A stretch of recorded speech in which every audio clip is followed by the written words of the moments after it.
everybody, and welcome back to Loss of Lieutenant. This is episode 154, where tonight we'll be talking about ITS17 Seekers. Tonight I am joined by a very special thing. The full cast is here with me. We have Josh. Hello. Jacob. Nick. Hello. And Tristan. Hello. And me, Jordan. Yes. Before we do get into tonight's episode, just letting everyone know, BCB was this last weekend. We streamed the entire event. Those VODs are currently up on our channel under the live tab if you'd like to check them out. It, in my opinion, has set a new standard for live gameplay from Infinity tournaments. I'm happy to argue that point, but I got some very clear camera shots of a deliciously painted Achilles. And I have not seen that on any other tournament, so... Too bad that Achilles has been converted and his delicious cake is covered up by a very pink, flamboyant cape. Yeah, so... it's a delicious cape instead of cake. Anyway, we'll be talking about ITS17 tonight, everything to do with ITS17, the new missions, the new rules, what we think about it, and sort of just general reactions, taking questions from our patrons who are lovely and listening in to us. If you would like to become one of those lovely patrons we call cocks, you can head over to patreon.com/lossoflieutenant. All right, I'm going to stop talking now. Please take it away, Nick. Okay. So, quite the upheaval. We've kind of had a lot of repetition the last couple seasons, especially with the changeover from N4 to N5. This exceeded my expectations. I was expecting a nice handful of new missions, and we have almost half of the missions in the packet are new. So we've got 15 missions now. Yeah. 7 of them are new. 3 of them are returning, and then there's the 5 direct action missions, of which all of their equivalent non-direct action missions have been dropped. So we no longer have 4 missions that have 2 slightly different versions in the game. No longer is it supremacy or superiority, it's just one. Superiority. You could have offered me like 10 chances and a bunch of money, and I would never have guessed the 3 missions that are returning from last season. Oh, I 100% could have guessed the 3 missions that were returning. No, I could not. No universe. I think I could have guessed 2 of them if you told me there were only 3 returning. Okay. But I don't think I would have picked all 3 of those. Was last launch in last season? Yes. Or? Yes. Okay. Yeah. I played it since I might have guessed Evacuation, maybe. Right. To be honest with what they've done with this, if you ask me like, oh, what season 17 would have gonna look like? With my past experience with ITS, this is insane. Yes. Absolutely. Yeah, it's basically they took 3 of the newest but more complicated missions and decided that was the new baseline. Yeah. And made all the rest of the missions roughly equally complex. Yeah, and I think, I mean, we'll get into it, but I think they're also cutting down a little bit on, like, there used to be a lot of Annihilation pluses with, like, yes, Frostbite. Right, it was just Annihilation with an extra step. So they've gone completely away with it. I don't think there's really any significant overlap on any of these missions. Yeah. No. Do you want to tell us about the things that have been removed and what remains? Yeah, sure. So everybody's favorite things have all gone. Yep. My baby border skirmishes and my QAZ creatures. QAZ creatures. Hazmat Ops, meh. Stealth Ops, cool. The Mhm. journalists being specialists was also a great thing. And all specialist bonuses, all gone. Yes. And the one thing that's gone that nobody actually really ever liked, QAZ zones are gone too. So none of those silly terrain zones in there No more anymore. sadness So We zones. still have templates that get placed, but they are so much better than yeah. we don't get to play on this part of the battlefield. Did Yeah. we armed turrets still in ITS Extra, or are those gone as well? They're gone, but there But are not armed forgotten. turrets in at least Yeah, one mission. in one mission. Spoilers. Yeah. Spoiler. So Gone, but what not also, forgotten.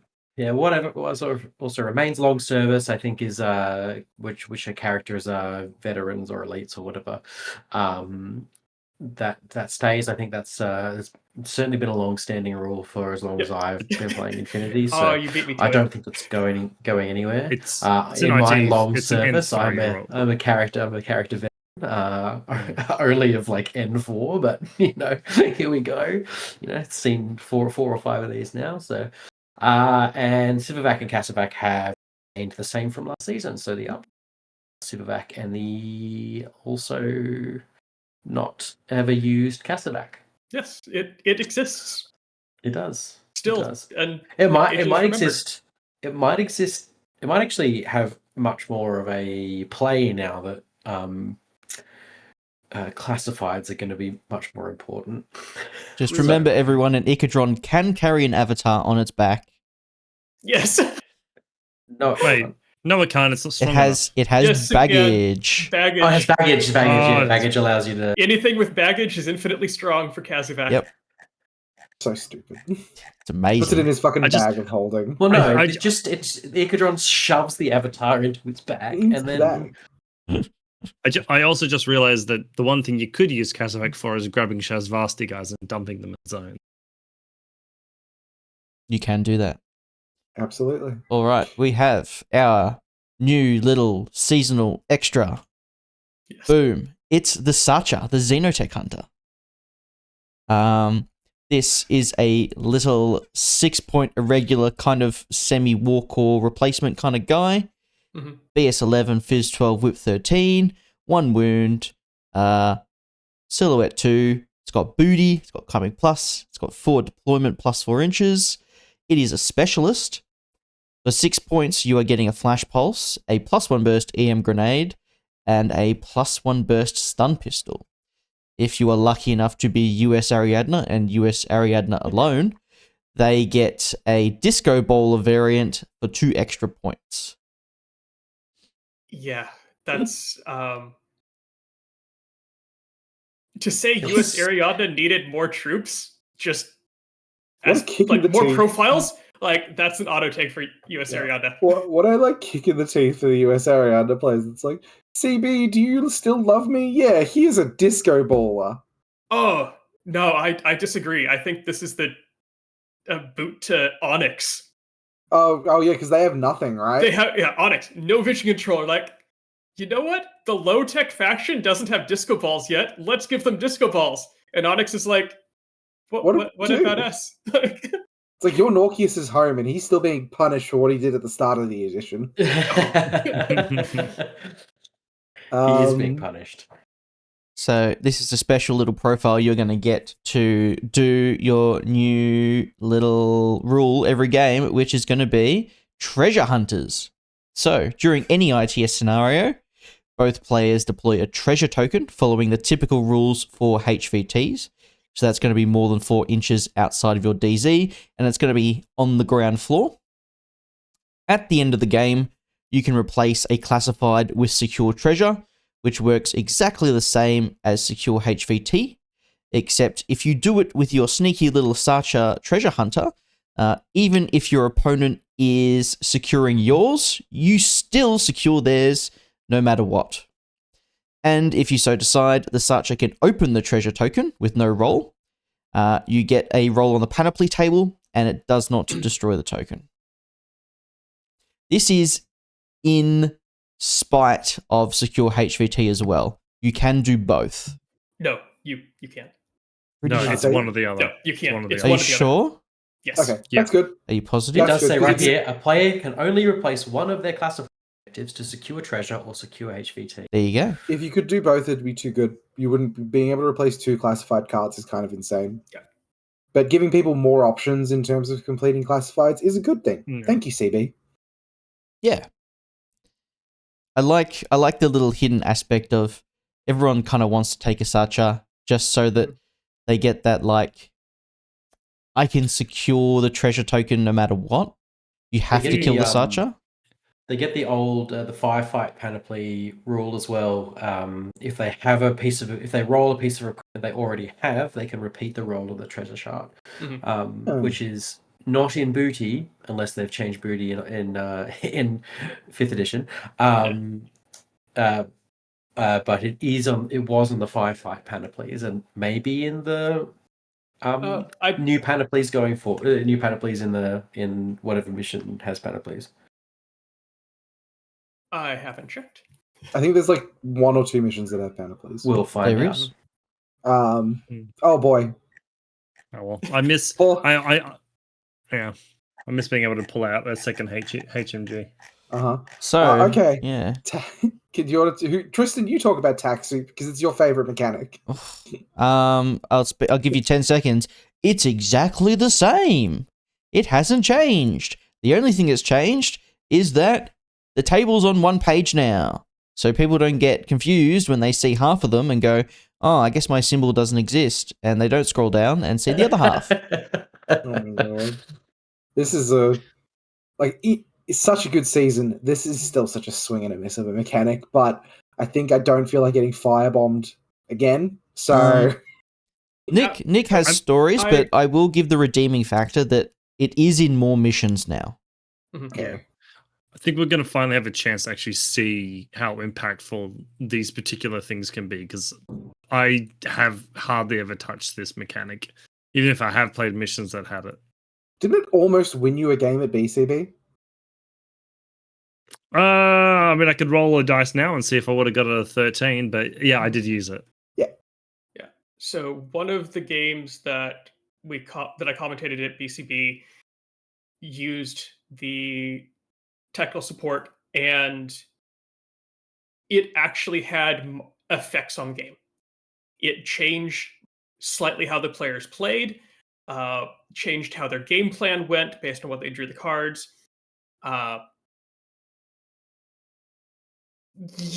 That yes, someone got to a med kit that they shouldn't have had and never learned how to use it and killed a model with it. That was incredible. That was incredible. Wait, hold on. This isn't my game, is it? It is. It is. It is.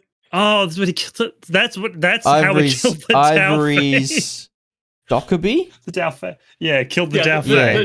The Dockerby got a med kit and then long bombed the killed- Dalfay. Yeah. Yeah. Incredible. So, To be the Dalfay, I guess. that has gotten me to look at them again, and I think the solution to most of my issues with the tactical support options is to rewrite the table with the names of the cards rather than the symbol, because then I can actually look them up rather than do let's do a symbol search with a bunch of circles. Mm-hmm. Actually, before the cast, Jacob was talking, and he had a very inspired idea. If you wanna take it away, Jacob. Oh, I was just gonna say number the table 1 to 12 and grab 2 d12s. Yeah. We're all nerds. I mean, I'm sure plenty of people listening have D&D sets, at least 2 of them, and have 2 d12s. Just roll them. Yeah. Yep. Someone just got there's a barbarian player in the audience that got really excited that we were talking about a D12. Mm-hmm. Mm-hmm. I guess before we jump into the new missions, we kind of talked about this a little bit before the cast. So I think everyone, I don't think there's going to be a 2-day event that runs this year, well, in the coming season, that isn't going to include either one of the direct action missions or either a custom mission or a mission from a previous season. Do people agree with that? Or Yep. Otherwise, you have 2 lineups. Yeah, I think there's going to be a lot of ITS like 16 or whatever, we're gonna pull front lines, firefight, something like that. I can't see for a 2-day event those completely being gotten rid of if they don't want to run the direct actions. Yeah. I think if it's just for the sake of, we can talk about this later, but if it's just the sake of saving people's brain space, I think just adding in 2 direct action missions to break up what's going on. Like if you made a direct action mission, maybe mission 3 and 5, I think that would probably do the job. I mean, BCB already has a custom mission as a Custom mission slot. Yeah, a slot for a custom mission. That we've had custom missions for the last 5 years. So, you have custom mission, 2 ITS17 missions, and the 2 direct action missions. I think that's more than enough to. I think even for 3-round tournaments, most of them in ITS17, I think we're going to see 1 direct action mission in. Oh yeah. Assuming there's no legacy missions or custom missions. I feel like we're going to see a lot of cryogenics in ITS17. I don't know about you guys. Cryogenics, great mission. Yeah, that needs to come back. Such a banger. Right, I can't believe B-Pong came back, but fucking cryogenics didn't. I'm still mad. B-Pong never went away. All right. Let's go all the way back to season 10. I want Deadly Dance back. No, that mission fucking sucks. I know. Jacob, fuck no, I'll fight you. No. None of that. We'll just have hunting party instead. That's such a great mission. Don't you put that evil on me, Ricky Bobby. I played that mission, hunting party, so much. Yeah, it's such a good mission. Hey Nick, how do you feel about document formatting? I only have a half page of notes on this for this season. So overall, this is a really nicely done document compared to previous seasons. They've done a lot of work to make small tweaks that make the document much more friendly. One of the things that I didn't catch until I read it a few times, they've reordered how the scenarios are presented. So the first page of every mission is now the mission objectives, forces and deployment, and maps. Oh. That's it. So the first page has all the information you need for setting up and finishing the mission. Yes. All the special rules have taken place after that. Yes. That's good. That's good. They've added white space between the main objectives, so it's not a solid paragraph anymore with bullet points next to it. The scenario skill boxes now have a white background, so we no longer have black text on blue background. All of the text that's in color and is lower contrast is now bold to make up for that. They've reduced the number of colors of text from I think some of the previous season had 4 or 5 colors of text on one page, and each text color had a slightly different designation of what it meant in the document, as far as this type of header, this type of subheader. The basic text color is now black and not dark gray. That sounds like a good thing. Oh my god. Because I had them up together. It's like, what? This is so much more legible. Why? Oh, because it's black and not dark gray. They've reduced the margins so the text can be can be spread out and have more white space to separate paragraphs. The little stuff. They've drastically reduced the amount of awkward hyphenations that break across lines. Oh, nice. As far as I can tell, I've scanned through it twice. There are 0 instances in this entire document of any skill, table, or rule being cut across 2 pages. That's excellent. Thank God. That should have been number 1, Nick. They have just decided that extra white space is okay to put everything in one place. Hell yeah. Page 28. Page 20. Okay. Panoplies is across 2 pages. Oh, we were so Page close. 28. Oh, it's so close. Third so time's the close. charm, guys. Oh, okay. And also critical intervention. The mission objectives are too long, and they force the maps and the force to onto the next page. Okay. So there's a few things that largely it's a As someone who has to deal with Word or too much, I'm just going to blame it on the Word to PDF conversion. Do you want to check probably. your noise suppression, Josh? You just disappeared for about 3 seconds. CV has done like some work on this. Like I'm There's some not surprised. legacy- I didn't know there was this rage inside of you, Nick, about the document. What do you mean? Is the Nick works with documents for like a living. I work in vision. I'm really impressed by the amount of work CP put into this to go actually find, like, there are some legacy typos that I see every time, and some of them are gone. I haven't found a legacy Ooh. typo yet. Ooh. That- Can you give me give has me an survived. example of a legacy? In Evacuation, one of the skills spells Civ Evac with 1 V. Oh. Really? Right, so So is it- C evac It is no was- longer there. They've added the second V into Civ Evac. Oh, good. instead of being like Civ Civ V, Oh no, it was It's a- C Evac. C Oh, okay. evac. Yeah. Hell yeah. Like, Very good. yeah. Okay. The little even down things. to, okay. Last little thing. In every instance of C map below, they've gone in and removed below because now the maps are above. Damn. And That's so, like, impressive. there's a lot of little. I can see how much work they put into this to really make it a good document. And yeah, it's a solid reading experience. It's nice. It's legible. It's high contrast. Like, it's sorted well. Great job. The green And that's before we get to all the new headers- missions. The green headers, they just kind of like merge in for me a little bit. Yep. I think they need a little bit more character spacing, but otherwise, I think it's great. Yes. Yep. All right, I think it's time to talk about some missions. Oh, what? No, that's not what we're here for. Shit. Fuck. Okay. For document analysis. It's time for Jordan's favorite mission. It's Oh, do you want me B-Pong. My favorite mission? Sure, go for it if you want to. Okay. Well, I feel like it's part of the joke at this point. So B-Pong, unfortunately, is a returning mission. The graphic has been fixed, so it now shows a 16-inch DZ like it's supposed to.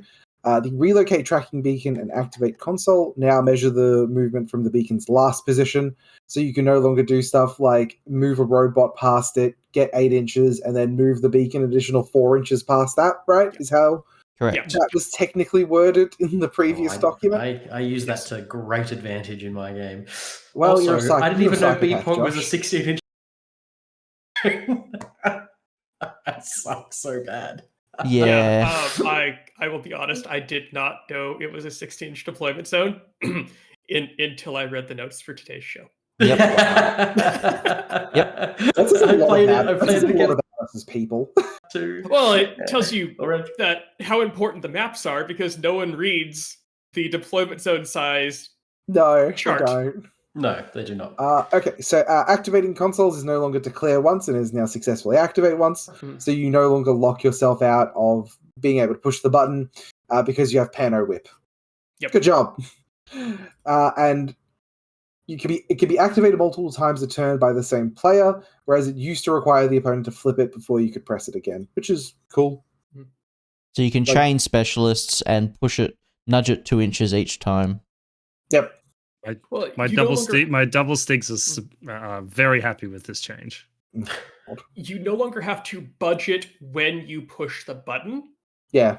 Because previously, if you push the button, you can't use it again until your opponent pushes it. So they could potentially like go, okay, you've already used your chance. Now, if I don't do that, I can lock you out of pushing it back. If I just do the relocate tracking beacon rather than activate Yeah. console. This Yep. might actually like lead to more decisive games of B-Pong being played potentially. Like if someone like commits to really moving that beacon and getting it into a really bad spot for their opponent, I could see like the games being a little more decisive. It means that having a specialist camped near the console is an ongoing threat. Yeah. It still can't be moved while someone's on it as well. So there is Yeah, still only with the console though, right? You can move it if you're actually touching the beacon. I can't remember. You can, yes. Yes. I'd probably also with this be a little bit more confident to, in my turn, like especially if I'm going first, kick the beacon initially onto my side. Mm-hmm. Might make it easier to control, and then at the last moment, because I know I can attempt to hit that button a bunch of times as well as kick it, I can be like I'll run to the middle or whatever, magnetize it, and then belt it. Yeah. Yes, but it also becomes more risky to put it on your side to start with, because the opponent can do the same thing by chain activating the console. True. No, I get that, but it's just the like, because you've got kick 4 inches, you've got the like magnetize 6. Yeah. So, but the fact that you can like I said, with like if you've got 2 specialists near the console, they go 6-6. No, right, it's already halfway there. No, it's 6 towards the center, 2 inches anywhere you want. Yeah, but you could hit it twice, right? So you can move it 2 inches backwards each time, but then your opponent presses it for 6 once and it's right back where it started. Mm-hmm. I think the little changes to those rules are going to open this to have a more interactive game and more movement on the ball. Because I've played most of my games of B-Pong where the ball moved once during turn 3. Yep. And the person who moved it already had won the game. Do you think this will swing the advantage that such a strong advantage that the second player currently has in B-Pong to be a little bit more even with first? Or do you think it's still a heavily advantage towards second player? I think you can't make it any more heavily advantage towards second player unless we go back to original B-Pong. So almost any changes they make are going to make it better for the first 10 player. Yeah, fair enough. Yeah. If the second player doesn't have eyes on the consoles, top of 1, the beacon could potentially be a ways into their DZ. Oh, sorry, not DZ, a ways onto their side, depending on how the first player wants to play it. Just for clarity for people at home as well, B-Pong is reinforcements happy, and you get 2 tactical support options in this mission. Yep. I think, didn't all missions have the reinforcements yes tag? Nope. Or was I... No, which one doesn't? they didn't. Anything that has a zone typically doesn't, or has weird deployment zone. Yeah, anything that's kind of zones end of game kind of feels a bit cheaty. Okay. Oh boy, the next mission. Moving on. This is a controversial change. Is it? Well, maybe. So. I've heard some controversial things about this new rule. We'll go with Evacuation. So Evacuation is reinforcements ready, and you are getting 2 tactical support options. The big change is that HVTs are now only worth 1 point, and they've bumped up the classifieds to be worth 2 points each, which is kind of insane. I thought the classifieds were already super important in evac. Now they're super duper important.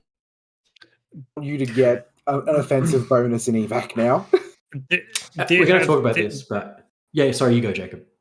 I was going to say, I think every season of ITS, when there's been something that is potentially really simple to do that gets you almost half of your potential OP, it's always been like the first thing. It's the only thing people care about. I'm trying to remember what it was back in the day, but there was another one where it's like, you very easily scored 4 points instantly. It's kill the 2 HVTs in decap. Yeah, that's what you're thinking of. Yes, I think you're right. Yeah, I think this is a change purposefully because and we're going to talk about this in a second when we talk about the second thing that's changed about this mission, is because they've made pushing those buttons easier. So that's probably why. Yeah, probably why let's they've discuss changed that first, and then we can go back Yeah. to the scoring. All right. So we have a new rule that is in some missions. It is called operational learning. If you fail a whip roll with the scenario label, the following attempt will get you +3 to your willpower. If you fail again, your consecutive third roll will be at +1 special dice and +3 to your roll. These must be declared in sequence with the same trooper, one after the other. You cannot split off and move another trooper and then go back and try and press the button. And it can only ever apply to one trooper at a time. Yeah. This is a much better rule than specialist bonus. Oh Yeah, god, this replaces any specialist bonuses throughout the entire ITS, and it now means that I remember looking at tournaments and going, "This is all hacker bonuses. Ariadne's are gonna have a hard time, or they're fucked, or whatever." That it's not a thing anymore. Like looking at a tournament. You can't look at the bonuses, see hacker, paramedic, and then like a kill mission and say, oh, well, Ariadne won't work. It's just not a thing. The fact that you essentially guarantee a button after like 2 pushes is awesome. Yeah, third order guarantee, sorry. Third order is basically old specialist bonus. I'm not sure the math. Isn't it a +6? Because it's +3, because it's cumulative, right? So it's +3. It does say cumulative, yeah. Cumulative with other mods that apply to skills with a scenario label. So, for instance, if it's a stunned, the one where you get the one mission where you get a -6 to your whip roll, it means it's still cumulative with that. Yep. Sure. Sorry. Yeah. Is the scenario label for a skill new, or was that last season? No. Basically, any skill in a scenario has a scenario label. Yeah. I figured that was probably the case. I think it's a distinguishing factor between like classifieds and objectives in a mission. So yes, you can still fail. I don't know, HVT designation 4 or 5 times. I like that Evac has gone from like one of the easiest missions in the game for like the 1-0 victory or like the 1-1 draw to now being a 4-4 draw all the time now. I think it's pretty easy to get a 5. Like, yes, it is. Putting a civilian in the wood chip is not difficult. And so it doesn't really make sense that HVTs are only worth 1 OP per. Yes. I think they should shake up because your opponent can place the HVT anywhere. Yep.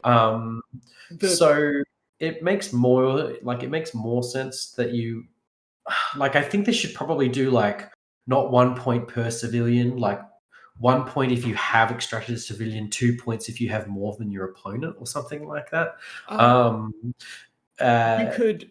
You could also reduce it down to 1 HVT. Yeah, 1 HVT works. Because I agree. The HVTs being worth 1 point each, equivalent to the civilians, I don't think that rewards the difficulty that going to get the HVTs has over going to get the first 2 civilians. Yeah. Because right now, look at this. I think this will be I think this will be 6-4 will be the most common score you get in the HVTs. Maybe you'll move on to 8-4, but I think 6-4 is the most common you'll get. Like the end of HVTs are at they're going to be objective points 7 and 8. Because you've got 4 points of classifieds that you're going to do first. You've got 2 civilians on your side you're going to do first before you even consider going for the HVTs. Yeah. Because it's more orders and a more difficult position. It sort of depends on whether the HVTs are harder to get to than the civilians, right? So this, I think more often than not, the HVTs, because your opponent gets to place them, they will put them in the most difficult position possible. They're more likely to be objective points 9 and 10 than Yes. 7 and 8. So I would either get rid of them entirely, put 1 and make it worth 2. That makes much more sense to me. Or change up how they do the civilian scoring to make things make sense. Because I think that at the moment you're still having to make, like, if you fail the first 2 rolls, you're still having to make that third roll, right? Yeah. You still have to spend that third order. So it's hard. It's so it's difficult to really to compute why they've made this change. But like, I think the change. I sort of understand why they made now harder to complete than rolling to put the things into the wood chipper. Well, but, I think the change is to increase the minimum scoring of the scenario. Yeah, okay. Yeah, that's the main thing, is they want some actual major decisive victories evacs to happen. Yes.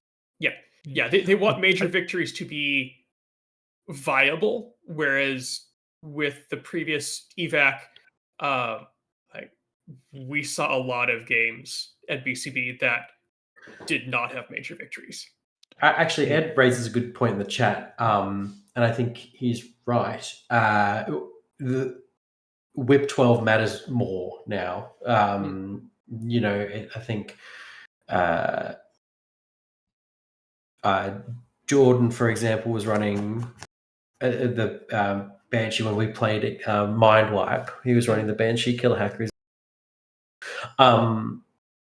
Now, are they Whip 13 or Whip 12? I assume they're 13. Are they 13? Yeah, they're 13. Yeah, but like, still, like, it makes it much more likely that you're going to fail that first thing if you have a lower whip. So I think you're going to find that, like, Hack Islam is, on average, you're going to score these objectives a little bit quicker than Pano. Oh, totally. So it's just, it's going to be interesting. I think there's button presses for anybody. There's button presses now should be you need to factor in 2 rolls. Whereas before, if you had the right bonus, you could be like, I'll be, if you're a Whip 15 hacker getting 2 rolls and plus 3, you're like, whatever, I'll pass it. Yeah, now factor in that you're probably going to have to, you need 2 orders to guarantee that roll. Yeah, that's a good point. Regardless of what specialist you throw at it, the number of orders you can assume it's going to take is more consistent. Yeah, interesting to change it to it's actually a +1 special dice mod. Yes. Oh, sure. Which is, I think, you can only succeed once, so yeah. The only other thing I could think with this is to have one of the HVTs declared like a designated target or something like that.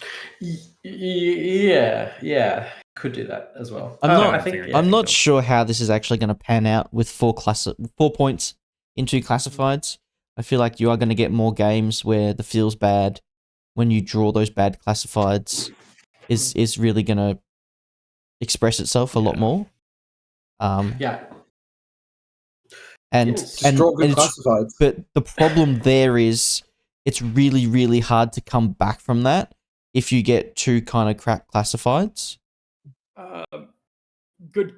You can treasure hunt now, though. Treasure hunt is also available now, so you've got more ways to convert one of your classifieds. Agree. Counterpoint. Turn 1 evac is for doing classifieds and killing. That's the first thing I'm killing. The Sacha. Or whatever, like hackers, things that do the majority of classifieds because they're worth 4 OP. Like you can spend 10 orders grabbing a couple civvies, sure. Oh, if you can't, Will this? I doubt this is going to actually change. But will this de-incentivize the amount of hackers take? No. God, I hope so. I don't think it will change that, because partly the amount of hackers in the game is just because there's a lot of hackers available in the game, and they have one of the most broad skill sets. Yes. I actually think this ITS packet in general promotes hacking.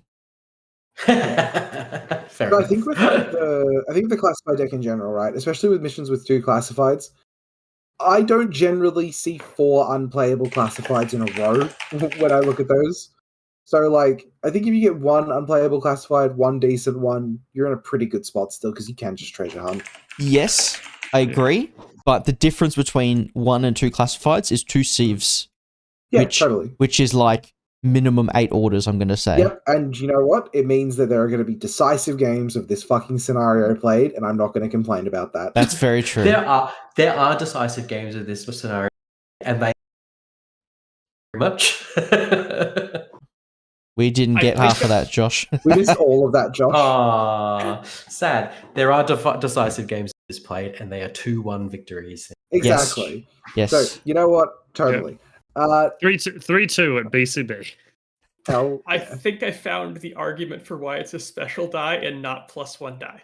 Or +1 Fine. burst. Go, please. Because you can have 2 civilians in Civivac, and if you have a bonus burst, someone would start to make the argument that 2 successes allowed them to Civivac 2 civilians, even though that's Do you know not what? how the That rules sounds written. good to me. I That know, sounds like good. I know like 4 people off the top of my head who would know that instantly. That sounds like a good rule anyway. One of them is in the call with us right now. All right, ladies and gentlemen, it's Infinity to Dante's mission, last launch. It's exactly the same. Add Dante's fucking credit back to it. It is ready for reinforcements, and you get 2 tactical support options, and it's exactly the same. Very good.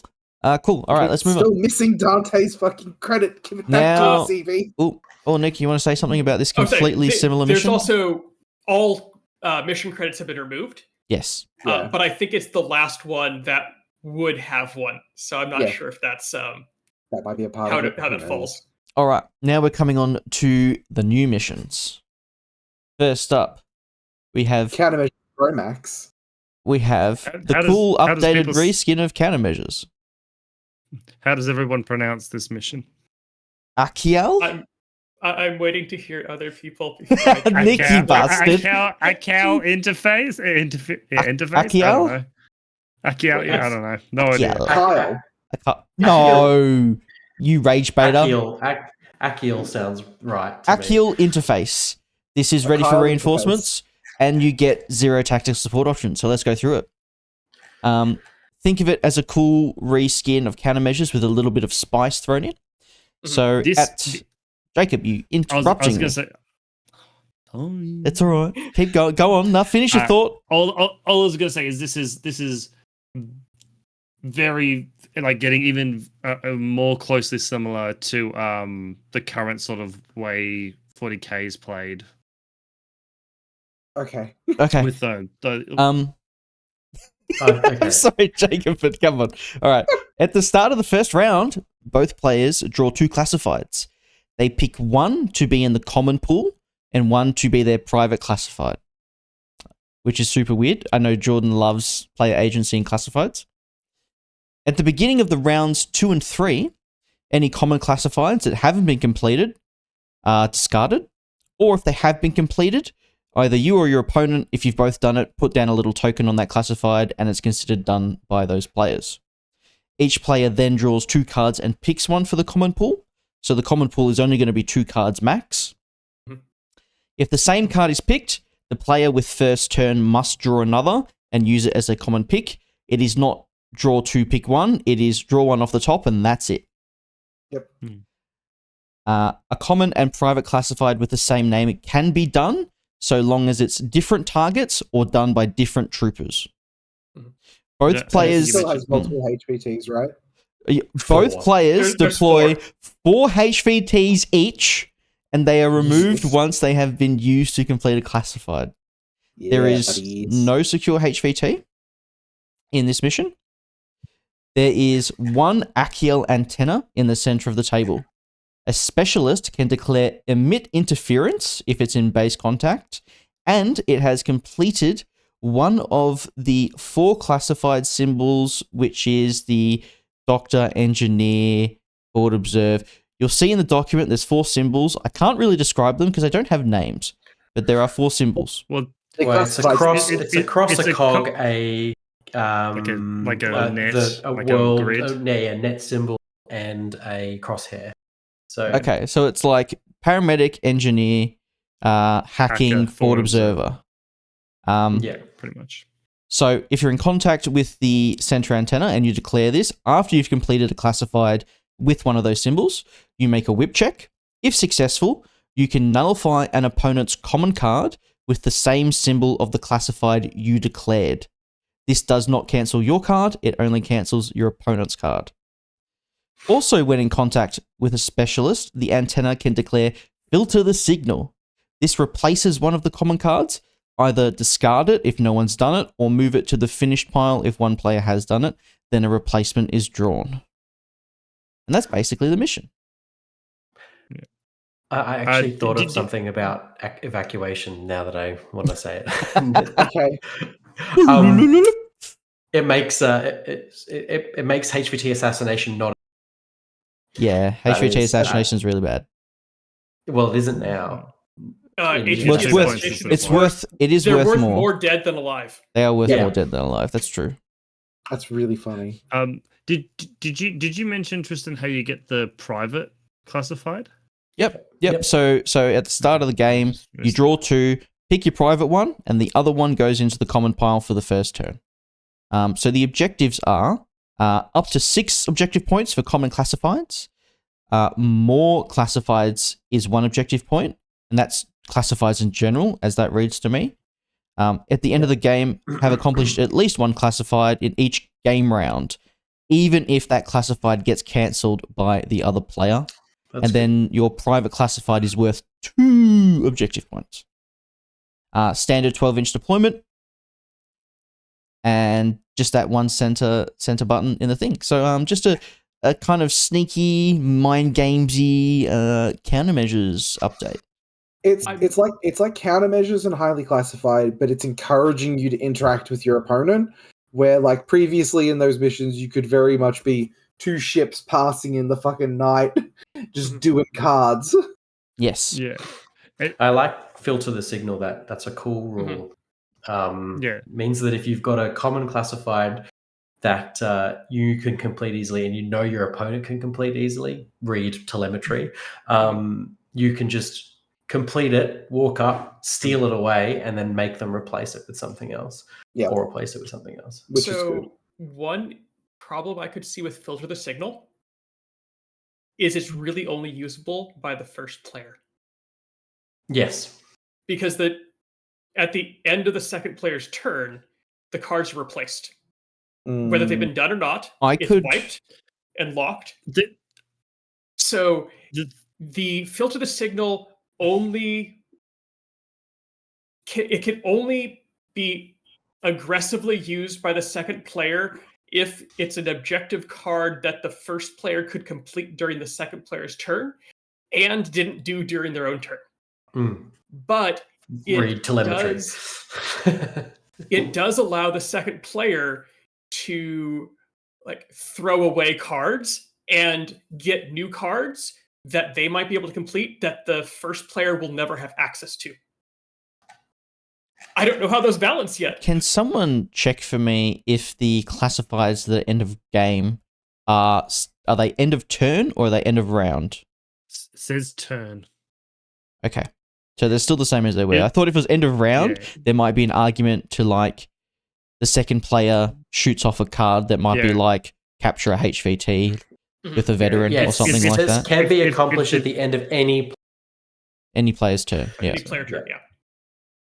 Yeah, so if you somehow like manage to get something in your DZ and your opponent gets something in their DZ that you can't get rid of, you filter the signal and get rid of that card, and they've wasted their time. I do think there is an argument for filtering to like if you know a bunch of bad cards have popped out and there's a higher chance there's a good card, just filtering to try and like thin the deck. Oh, we're counting classified cards now? Oh, that'll get you thrown out of a tournament. That's illegal. No, that's not illegal. Not illegal. It's just it's just frowned upon. It's just frowned upon by the people stealing your money. There's one addendum in here toward the end of the common classifieds that I really like the inclusion of, and that's a common classified objective can only be accomplished after it has been drawn. Yes. Which means that you don't have to keep track of like how many melee kills. Yeah. Off a predator. you've had and before predator is drawn. Yep.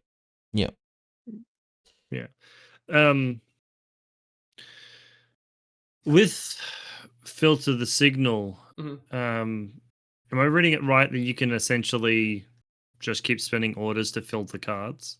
Yep. And there's no roll, so it's one order gets you a new objective. That's what I'm saying. Do we think there should have been like a limit on that? Nah. There's a There clause. is. There's a clause to reshuffle the deck. Yep. So you're never going to run out of cards. There is a I know limit. that. There's a limit. It's 10 orders in a combat group. That's your limit. Yeah, I That's know. true. That's true. Well, you can have specialist attack aware who could also be your lieutenant. Okay, fine. You got to get to it, Nick. Yeah, I like filter the signal. I think it's going to have a different use case for first and second player, but that's okay. I don't know how he'll balance until I've played it a few times. Yeah, I think it's what it's going to be. It's going to be in the back of every player's mind. Has to be looking at their opponent's board state, looking at like the first the person who's going first has to think about what if I do my objectives and like let's say I don't kill anything, what is he going to be able to do with those cards? The other thing is also if you're in like a really good position, you have a guy in the middle, do an objective, get rid of it into your accomplished pile, flick out another one, you get as many as you can, like get up to that maximum 6 as quick as possible if you're that lucky. A way that second That's a player good can point. Yep. You can do more than 2 classifieds a turn, common classifieds a turn, if you filter the signal. Yeah, Right. You can a second player can use filter the signal by doing the Akial interference first. So if your opponent scores a classified that you can score, you then score it, and then That's a good point. Akial interference, take that away from them, and then Yeah. So that's a good point. The Akial interference benefits the second player because he gets to see what your opponent has finished by the end of their turn. So filter's good for first, Akial's good for second. So with Akial interference, now given this involves like shuffling decks, but if your opponent has done a classified and you didn't get a chance to do it, but it's an easy classified, you could if you Akial interference the card, no one has now accomplished it, it's discarded and can be reshuffled. yes, it can. But I think that's playing a game long enough that you've spent all your orders to reshuffle the deck. Yeah. Yeah, that's going to take a while because typically you're only drawing 6 in a game. You can actually steal ones away from 20 their as well. accomplished pile as well. Like it doesn't have to be one that's scored this round. Yeah, it's stealing one that they finished. Yeah, absolutely. Yeah. It's going to be feels bad. Absolutely. Yeah, like to get through a deck, you need to you have to do 40 filters or Akial interferences. What? Jacob, 40? Because you got two decks. You're each drawing from your own deck. If you draw one out, it's got they're separate decks. You can't affect your opponent's deck. You can only affect your deck. Or the other way around. I can't remember which. You could affect both decks. It depends on whose card you cancel. Sure. Yeah. But yeah, like you're gonna have to run it through 30 times or something ridiculous if you want to shuffle them. But both decks, and if both players draw 6 throughout a game, and maybe they draw an extra because they repeat a card or something. Yeah, if they repeat, then they go thing. So it'll be less than 40. But it won't be substantially less than 40. It will be, I'm going to table you. I'm not going to play Texas Hold'em with you. If you've got orders to spend playing poker, you might as well shoot them. Yeah. This is an interesting one where there's like an actual side game going. I think the main thing is I did 2 classifieds really quick. I filter and I try and do a third. Or I filter, You don't want to blow your load though, because you need to score one every game round for that one. You do. I realize you've said Akial interference may lead to some bad feels, but I also kind of like it because I like it. Never lets you be fully comfortable in where your game is. That's it. Yep. Countermeasures made me feel like I was at home with a bowl of chicken noodle soup. This does not make me feel like I'm at home with chicken noodle soup. Yeah. This makes me feel like I'm in a pub with a band that's way too loud and I'm trying to eat a steak. Yeah, once you score classified, you can probably 85% comfortable that you're going to keep it. Yeah. The other thing is, I feel like you're going to flip a card that has one of the symbols, and both players are going to be like, "Fuck, I need that card. I need it to use it for interference."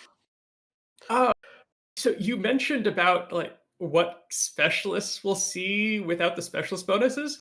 Those cards are specialist specific. Hackers. Which means that this might reward players who can cover all the types of specialists. Yeah, because that means they can cancel all the types of specialists. Yep. Yeah. Yeah, and before when you're comparing hackers and forward observers, remember you was going to remember that the forward observer, if they succeed at their role, there's no save. Mm-hmm. Yep. Unlike Spotlight. All right. I really like that mission. It's a great start. Get cucked on Spotlight rolls is genuine. It warms the cockles. All right. Should we move on? Let's move on to corporate appropriation. This is reinforcements friendly, and there is 0 tactical awareness options.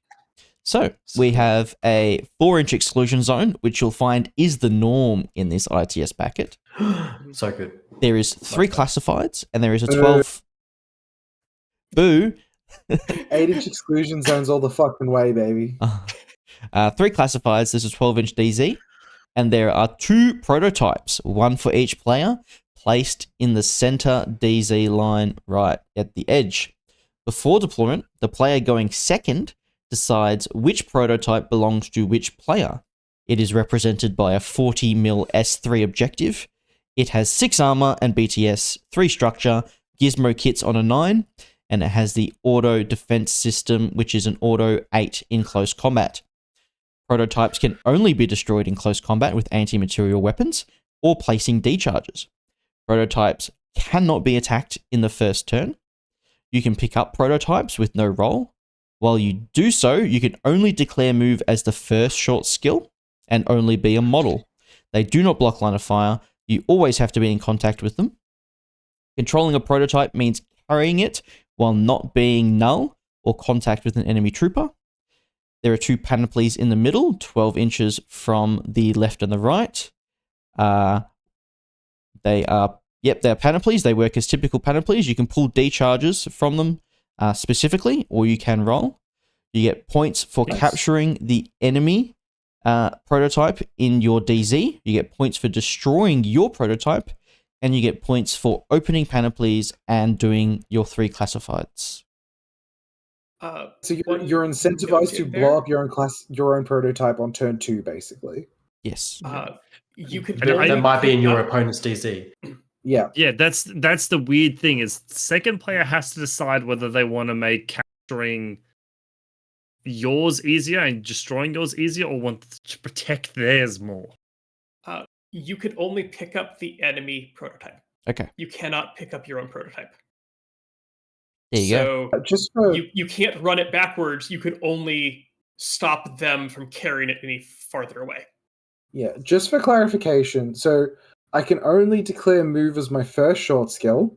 Yep. Mm-hmm. Does it prevent me from dodging with the second half? No.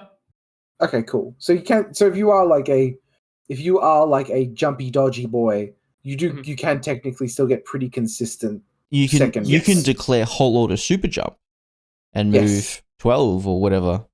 Or 10. Whole order jump if you are so inclined. Whole order jump. Yeah. Yep. Unless you have baggage, and then you could move. Yes. Fucking. Why does baggage get the weirdest fucking rules out on? Maggie gun. Exactly. Maggie, best tag in the game.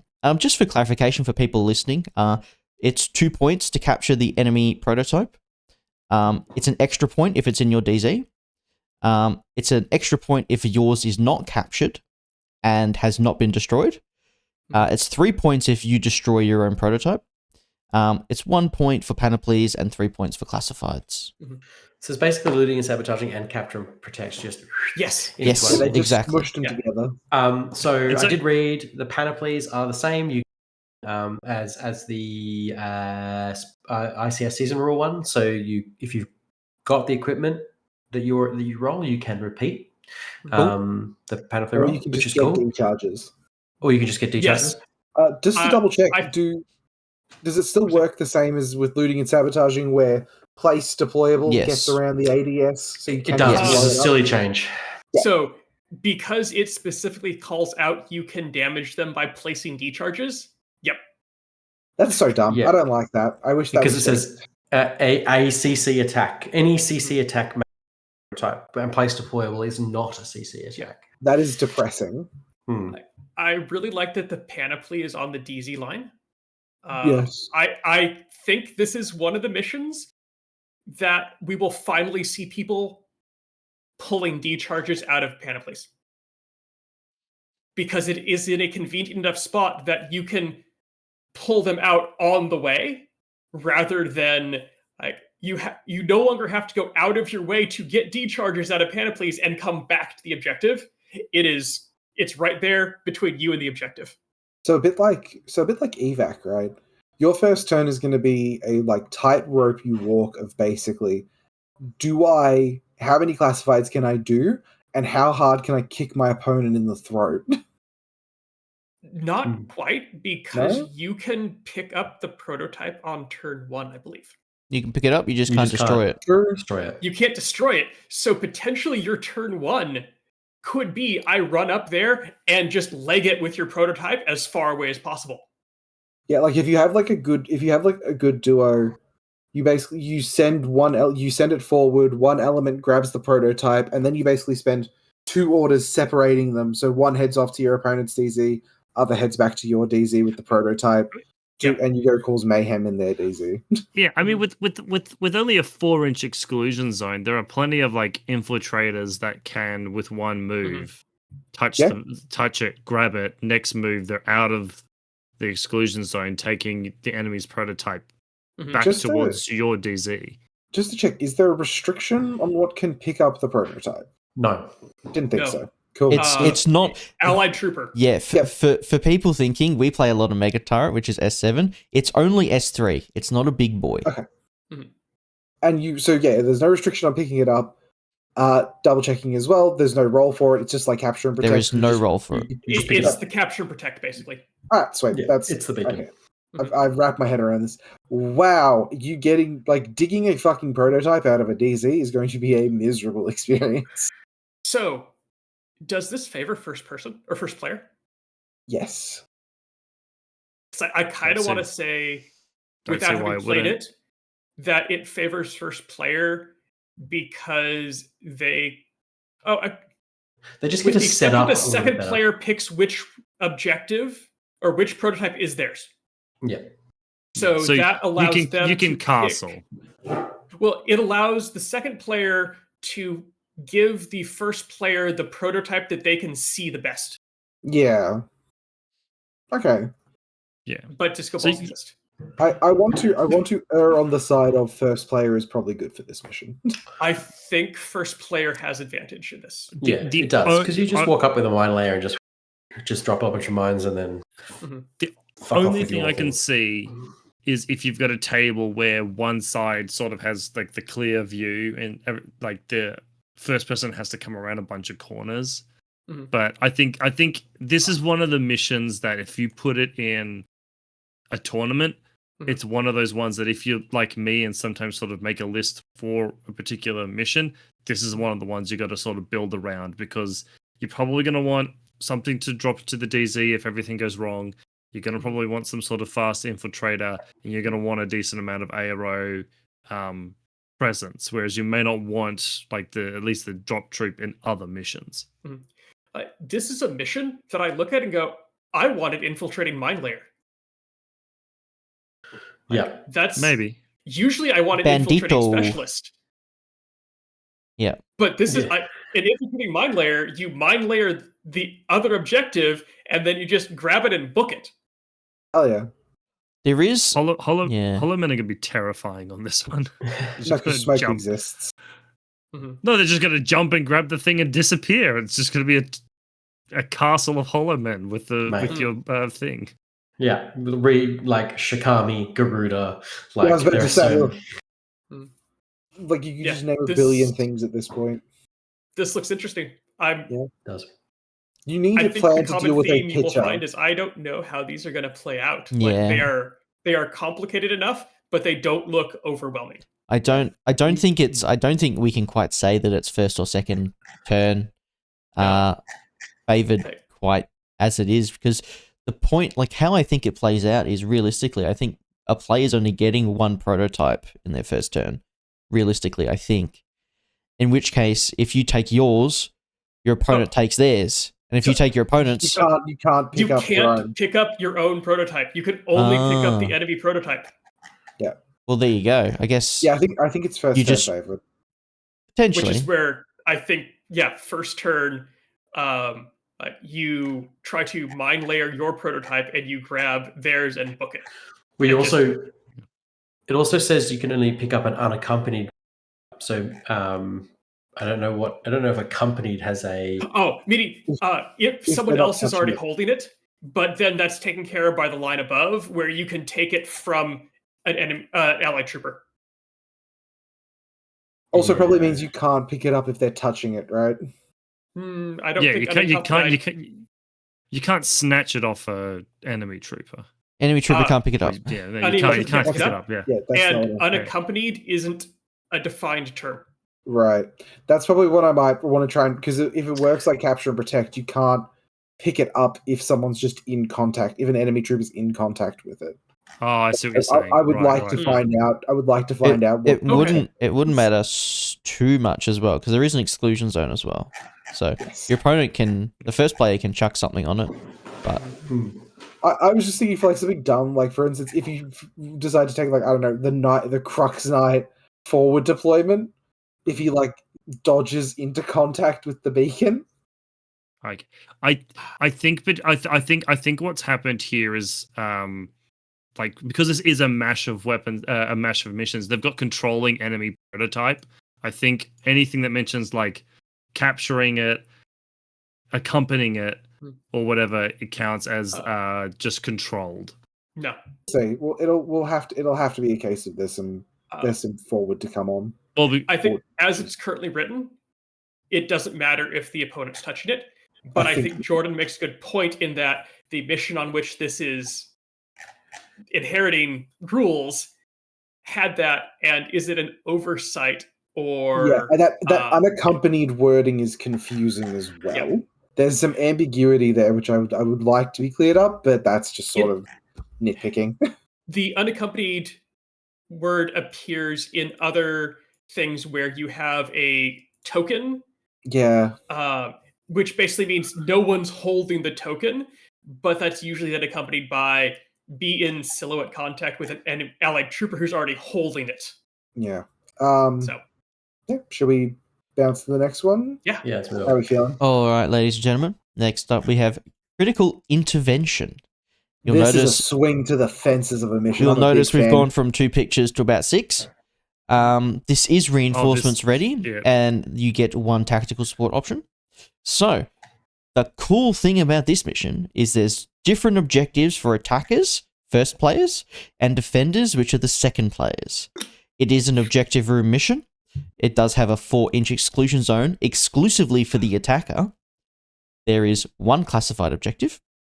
Before deployment, defenders can spend 1 command token to either activate the objective room turrets, which is 2 combi rifle turrets, or they can ignore the deployment zone restriction in the objective room and deploy 65 points worth of troopers inside.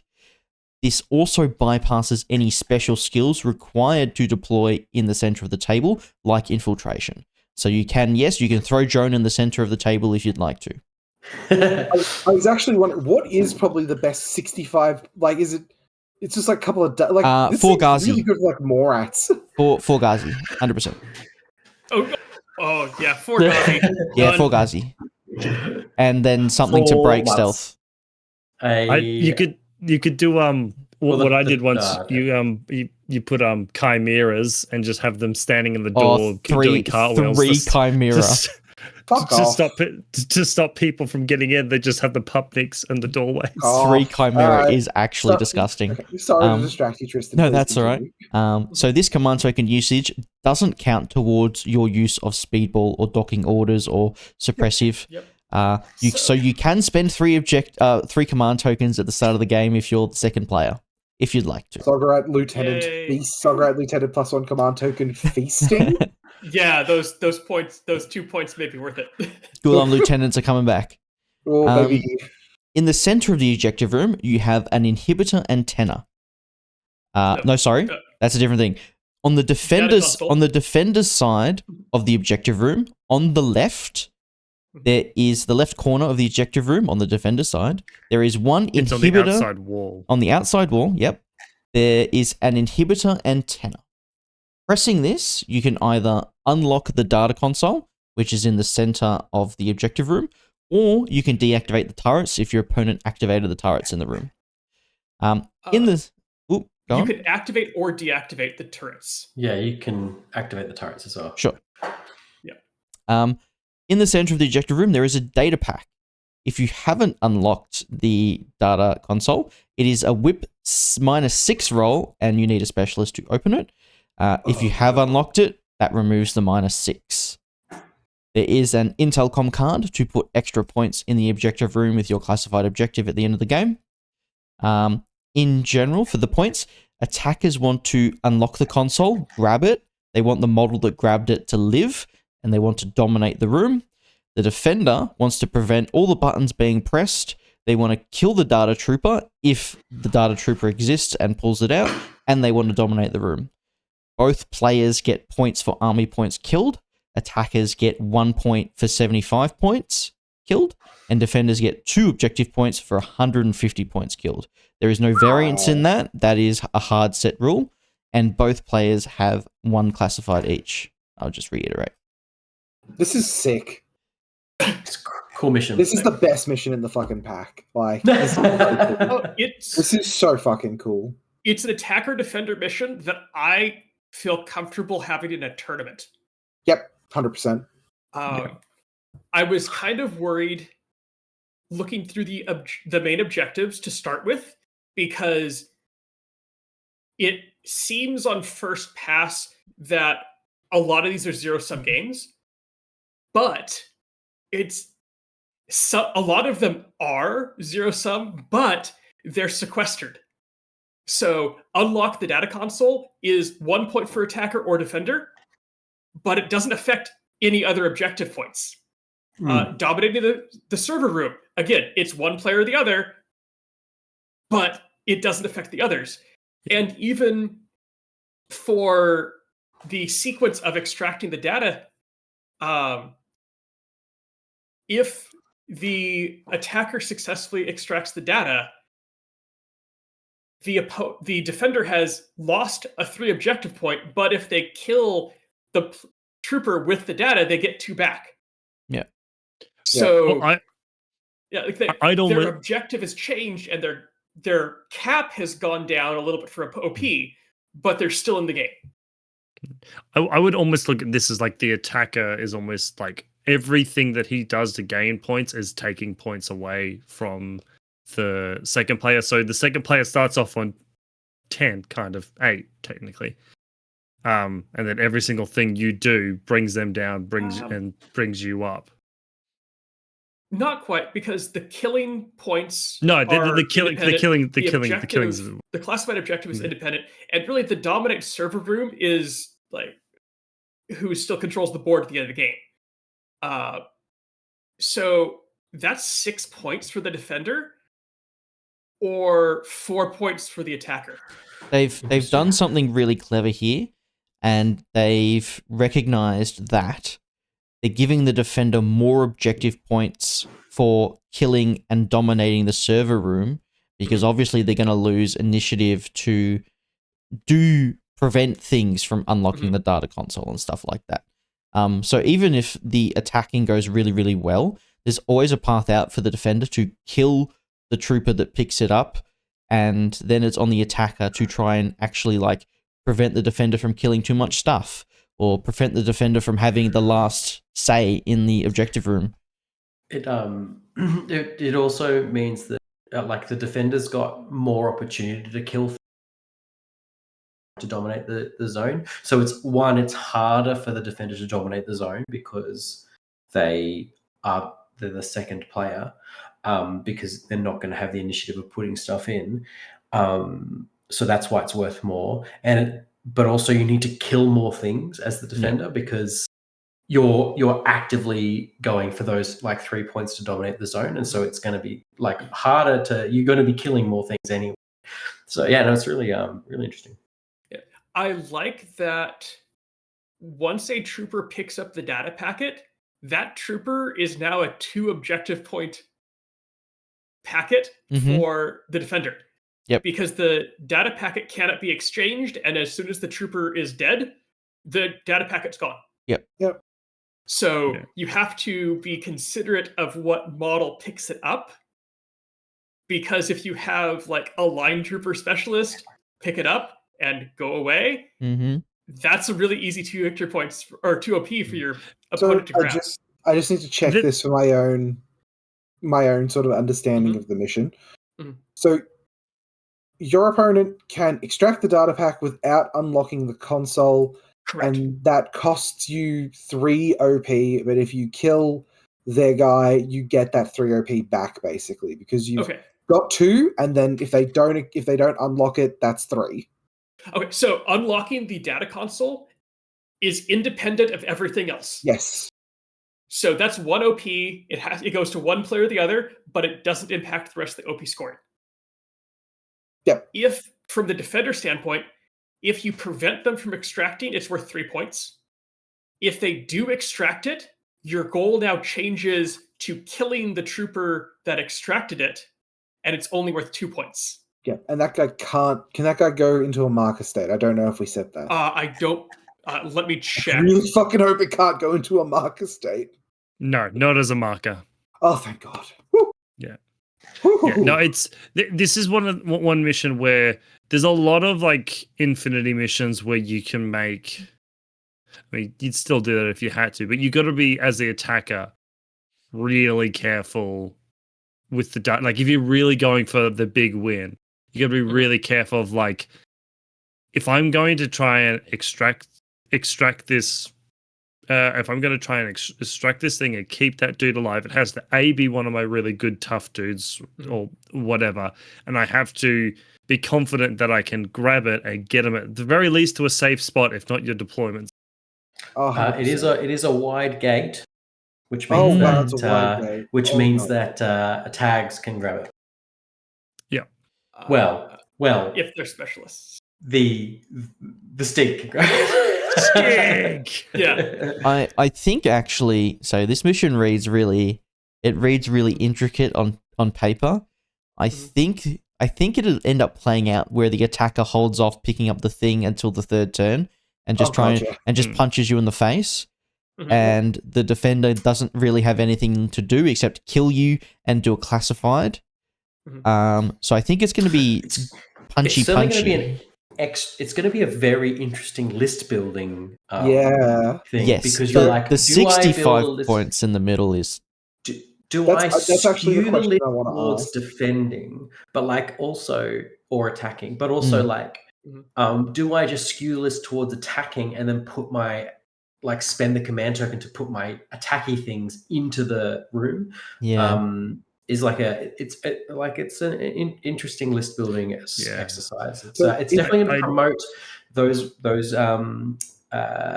ones that are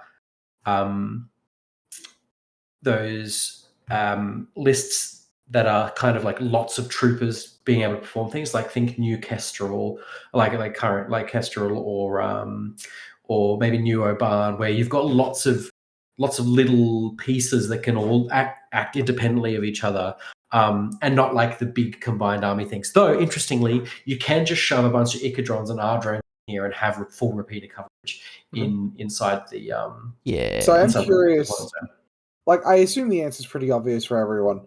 Are you activating the turrets, or are you sticking troops in the fucking box? It depends I think on it depends on your list. Okay. list. Yep. Yeah, if your list is skewed towards defending, or it doesn't have like easy access to mine layers or deployment, you'd be turning on the turrets. Yeah, because cool. it defends. They defend the room better than what you'd be able to do. So The other thing with this mission is the pure amount of command tokens that you can use as a first turn as the defender. I'd almost say like I've been sort of getting a bit comfortable with like I make a list and I can rely on speedball and just have 2 command tokens. That's generally enough. This one I feel like I want to try and make sure I got a list that doesn't have to rely on me having speedball. Yeah. Another big thing is you want to be able to present to your opponent defensive material inside the thing that doesn't cost you army points. So like lots of mine layers or whatever.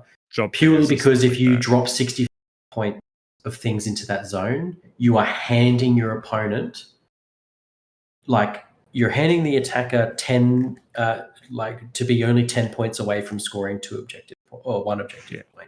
So it's a pretty big deal. Can someone check for me if you can put, is it only models or can you put markers with that 65 points? It doesn't matter. You can put whatever you like. Yeah, you can deploy up to 65. It's just an open. Because I have 2 Goudan, a Liberto, and a Beast Hunter in Vanilla Eugene, and I'm only at 47 points. You can put a long Yar in there, Doug. Yeah. I'm just saying, I think it's really good. With going second, and I haven't looked at this in ages, can you still spend a command token to put something in suppressive? You can. Yes. Yep. Mm-hmm. You can put something in that room and then put it in suppressive. Mim 6 suppressive things, and that room will be nasty as shit. Like what was it? Tau Moira HMG rifle. Yeah, you say that, and then someone like puts 2 flamers on you as a beast hunter or something. Like there is a solution to it, but yeah, the camo spam is. So here's an idea of a scenario I would not like to play into. So imagine playing into Oban. Yep. Oban defends. They spend a command token to deploy inside the room. No models. And say go. Yep. Yeah. It's 2 anyway. Yeah, it's 2 anyway. Yeah. Is that less than 65 points? Yeah, they're 20. They're 29 each. So you've still got 7 points left. Funny. You can get really a flash funny. pulse in there, boy. You put a flash pulse spot in there, baby. 100%. Let's go. All right. That's a repeater. That's forward projection for your ECM hack and neg 6. That's actually Josh. That is an excellent point. Armies like military orders.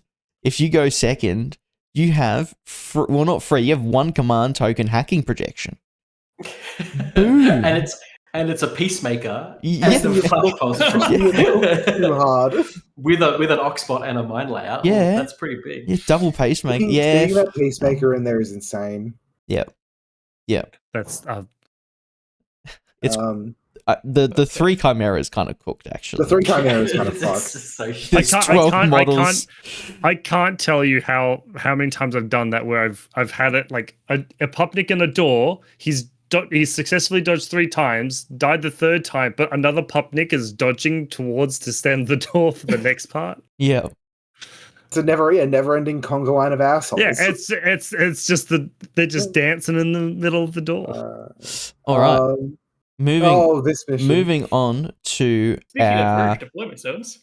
This might end up being the most controversially kind of mission. You know what I'm excited for about this mission? The idea of I activate my impetuous order. I run backwards. I activate my impetuous. I run from deployment zone A in zone. I run backwards into deployment zone A, and then enemy deployment zone. Yep. So how does impetuous work when there's 2 enemy deployment zones? You run towards the one closest to you. Yep. This is giving Rob Cantrell Lost of Lieutenant Custom Mission Challenge vibes. We have crossing lines. This is not reinforcements friendly, and there are no tactical support options. So each player has 2 deployment zones. The usual 12-inch deployment zone at the bottom of the table, and you get an extra 4-inch strip from the midline into your opponent's half of the table. So imagine 4 inches of your opponent's no man's land from the center is your second deployment zone. You can deploy 75 points worth of models into that strip. The rest of the table is an exclusion zone. They are also referred to as dead zones for scoring. You lied to me. Did I? Yeah, you said there was only 4-inch exclusion zone in this mission packet. Oh, no, I said... Okay, so each of those is a total of an 8-inch exclusion zone, which is what a 4-inch exclusion zone is if you count on both sides of the line. There's 2 there's 2 4-inch exclusion zones. Thank you, Nick. There's 4-inch exclusion zones, but okay. No, because the exclusion zones are 4-inch from the center. Yeah. So they're 8 total. I'm just looking forward to two people deploying their impetuous models into these deployment zones, and just watching the punch up that's going to happen. The IGL's already on fire. Again, I deploy 5 data my deployment. Yeah, my all I want to deployment see is I deploy in my deployment zone B. I activate my impetuous activation. I run backwards. Mm-hmm. Yeah, all 5 of my data razi. I'm just thinking you get a Morlock and you roll the either the 8-4 climbing plus or the 6-4 super jump, and you instantly go, "Where's the closest guy I can fight?" Yep, 100%. Right. Tristan, how do we score in this mission? There are 2 antennas in the midline, 12 inches in. They are worth 1 objective point each and flip between players. With the exception of impersonation, superior deployment cannot be used. I have since learned... with the exception of impersonation, superior deployment cannot be used. Parachutist is not superior deployment. Oh, thank God. It is inferior deployment. So, basically means you can't forward deploy and you can't infiltrate. Yes. Because why would you? Airborne deployment is a completely different separate label. Because of where the exclusion zones are, if you impersonate, you have to go into their DZ. Yes. Yep. The objective is to dominate the dead zones each round, and you get an end of game bonus for holding both. And then there is a point each for the antennas, and there is no classifieds. So, end of each game round to dominate a dead zone, 1 point for each, potential of 2 per round. At the end of the game, dominate both. And at the end of the game, have an activated antenna, 1 point for each. This mission's fucking sick. Yeah, I like it. I'm simple. This is a simple mission. It's simple, and it just completely blows list building apart, like conventional list building. This is going to be cooked. Your AROs are 8-inch AROs. This is Kevin's wet dream. These are shotgun range bands now, boys. Could you imagine? I put a plasma rifle Q drone in the middle of the table. If you're going second, you have to think of like AROs in 2 directions. Your facing matters so much more now. Like you have to consider exactly what you're going to put in that middle zone. And again, I guarantee you, people are going to play Impetuous wrong on this mission, and it's going to be really funny when they call a TO over, and the TO is like, "No, you have to run backwards, mate." Mm-hmm. I don't know what to tell you. You have to run backwards. I was just thinking. The Daylami are going to be fucking mean for that center one. Again, Ghazi. Like, 4 Ghazi, 8 inches away. Like, the jammers are touching the enemy's, like, DZ. They're like fucking bidets. May I suggest for everyone's consideration fucking mutts? Goudan. Ghazis are mutts, Jordan. Sorry, is that what they are? Sorry, Ghazi Matila. They have a long name, and people use an abbreviation on either half of it. Yeah, that's so silly. The abbreviation's way better. Just farts, Toha farts. Erasure. Yep, ban Toha farts. Like Diplomatic delegate. I'm 5 points. I Oh, control yeah, your deployment zone. Diplomatic delegate is in the center of the table. Fuck you. Good luck. But it's not only like controlling you coming out of like half of your DZ, it's also controlling half of your second DZ to get to the opponent's first DZ. It's ridiculous. Like Stealth, combat instinct, sixth sense. Those abilities are going to be so important in this mission. It's insane. Like, you have to now think about what happens if my opponent deploys a flash pulse bot in their second DZ. That is a serious concern for you. You cannot deploy because anything. It's no longer flashing at bad range bands for the entire board. And it's Like, also like, with like, again, Josh, plasma Q drone. Okay. Baby. Oh, you just mentioned that. Visor, center of the table. Let's go. I've kind of got away from plasma Q drones with the TR bot with us for the Thunderbolt, but this mission, plasma Q drones back in this one. Don't Shazvasti have AVA2 Q drones, or am I thinking? Yes, baby, guys. Just even a HMG, like a HMG, like directly in the middle would be like if you go second, you just hold your HMG TR, plonk, and then look at it. 360 visors, baby. Let's go. Hold on. If it's in the middle of the table, what about guard? Yeah, guard is insane. What about guard? Yeah, guard's insane. Good ability. Andromeda's back, baby. No, Bayura Palace guards. In the bin. No, Josh, those are in the bin. Why are they in the bin? They're in the bin. DZ bound. They're in the bin. They're still DZ bound. The DZ just moved. Actually, the DZ's moved. If you can't bring Muhammad to the mountain. So this is something to think of. So for people at home having a little bit of trouble visualizing how huge this is, think of a unit which you have been dreaming of having infiltration. It now has infiltration. You can put 2 Bayara Palace guards. Josh, stop. Josh, that's 38 points. That's insane material. If you're going first, you can just pop Achilles 8 inches away from your opponent's DZ. Yeah. Achilles starts the or game. Ajax starts in berserk range. Josh, are we talking about your secret tech now? No, definitely not. My secret tech that everyone plays. But there is actually a lot of profiles that don't make sense. The one that comes to mind right now is, I think it's like this Satara or something. It's one of the ALF profiles that came with the reinforcement. It's like Sacha. Albedo Sacha. Yeah, it's like Albedo MSV2 with like a multi-marksman and BS13. It's really good as far as like its profile is concerned, but all of its guns can't reach anything from where it deploys. Now it can. Yeah, well, JSA has the Sohei, which are the oh yeah, of course, yeah. Dodgy cool monks that start. Yeah, like, if you have ever looked at a profile and been like, man, imagine if this could forward deploy. Just apply that now and just like let your brain think of the stupidest shit you can do. Plasma Q drones are gonna be so good, and I'm so happy about that. I'm just ready to like watch bat raps and stuff of just the epic punch-ons that happen in the center. That center is Fight Club.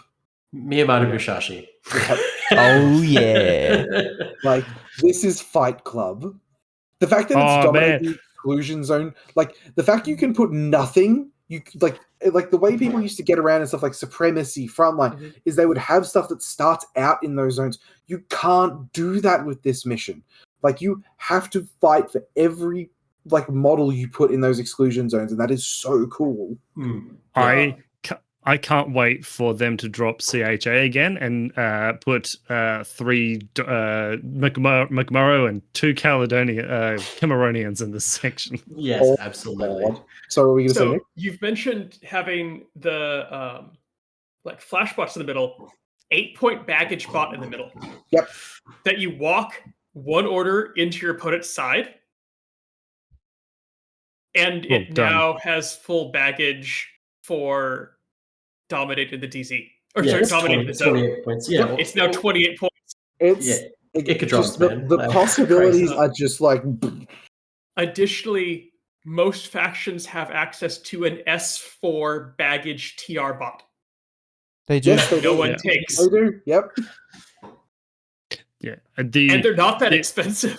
Nick, I think you're cooking a little too hard here, bud. The other Oh, thing for this is if you're a hacking faction, Mhm. if you're playing this mission, this is one of the few where I'd say take your missile bot because you are going to be able to guarantee hacking Oh, yeah. presence in the middle and just start spotlighting everything from the turn go.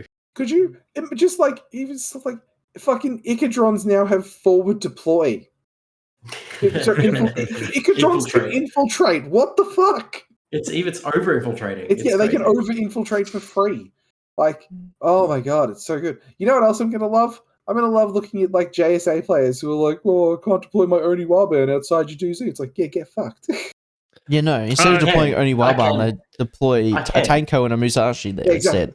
I can. My DZ is right next to your DZ. Of course, I can deploy now only the Warband. Tanko and the Musashi might now that like that duo might actually do something instead of just being theoretically awesome. Your Oni Wabon can deploy closer to their DZ without a roll. Yes. Yep.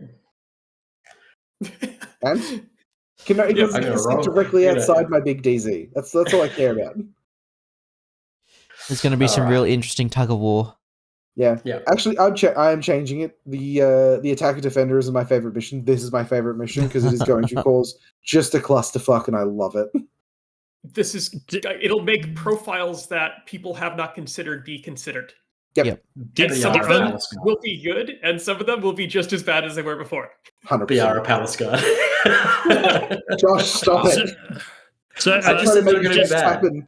Stop trying to make fetch happen, Josh. One thing with this is this means with the superior deployment, anything that has just combat jump and not parachutist, you cannot use the combat jump. No, yes, you can. It's airborne deployment. Superior deployment is impersonation, infiltration, forward deployment. It's not airborne deployment. Right.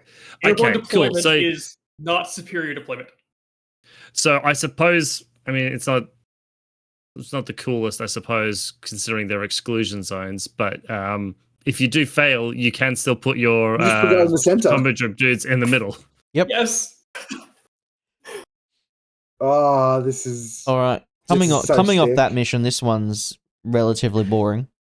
It also means that the combat jump get around the 75-point. Yes. So you can spend. No, it doesn't. It doesn't. Yes, so it does. It does because if you drop 75 points inside your deployment zone, your forward deployment zone, right? Yeah. You do everything except your combat drum troopers. Yeah. Like in the rest, and then in your turn, you drop a combat zone trooper. It counts as deploying. Trooper. Yeah, but that doesn't. Yep. So the rule is you can only deploy 75 points in that zone.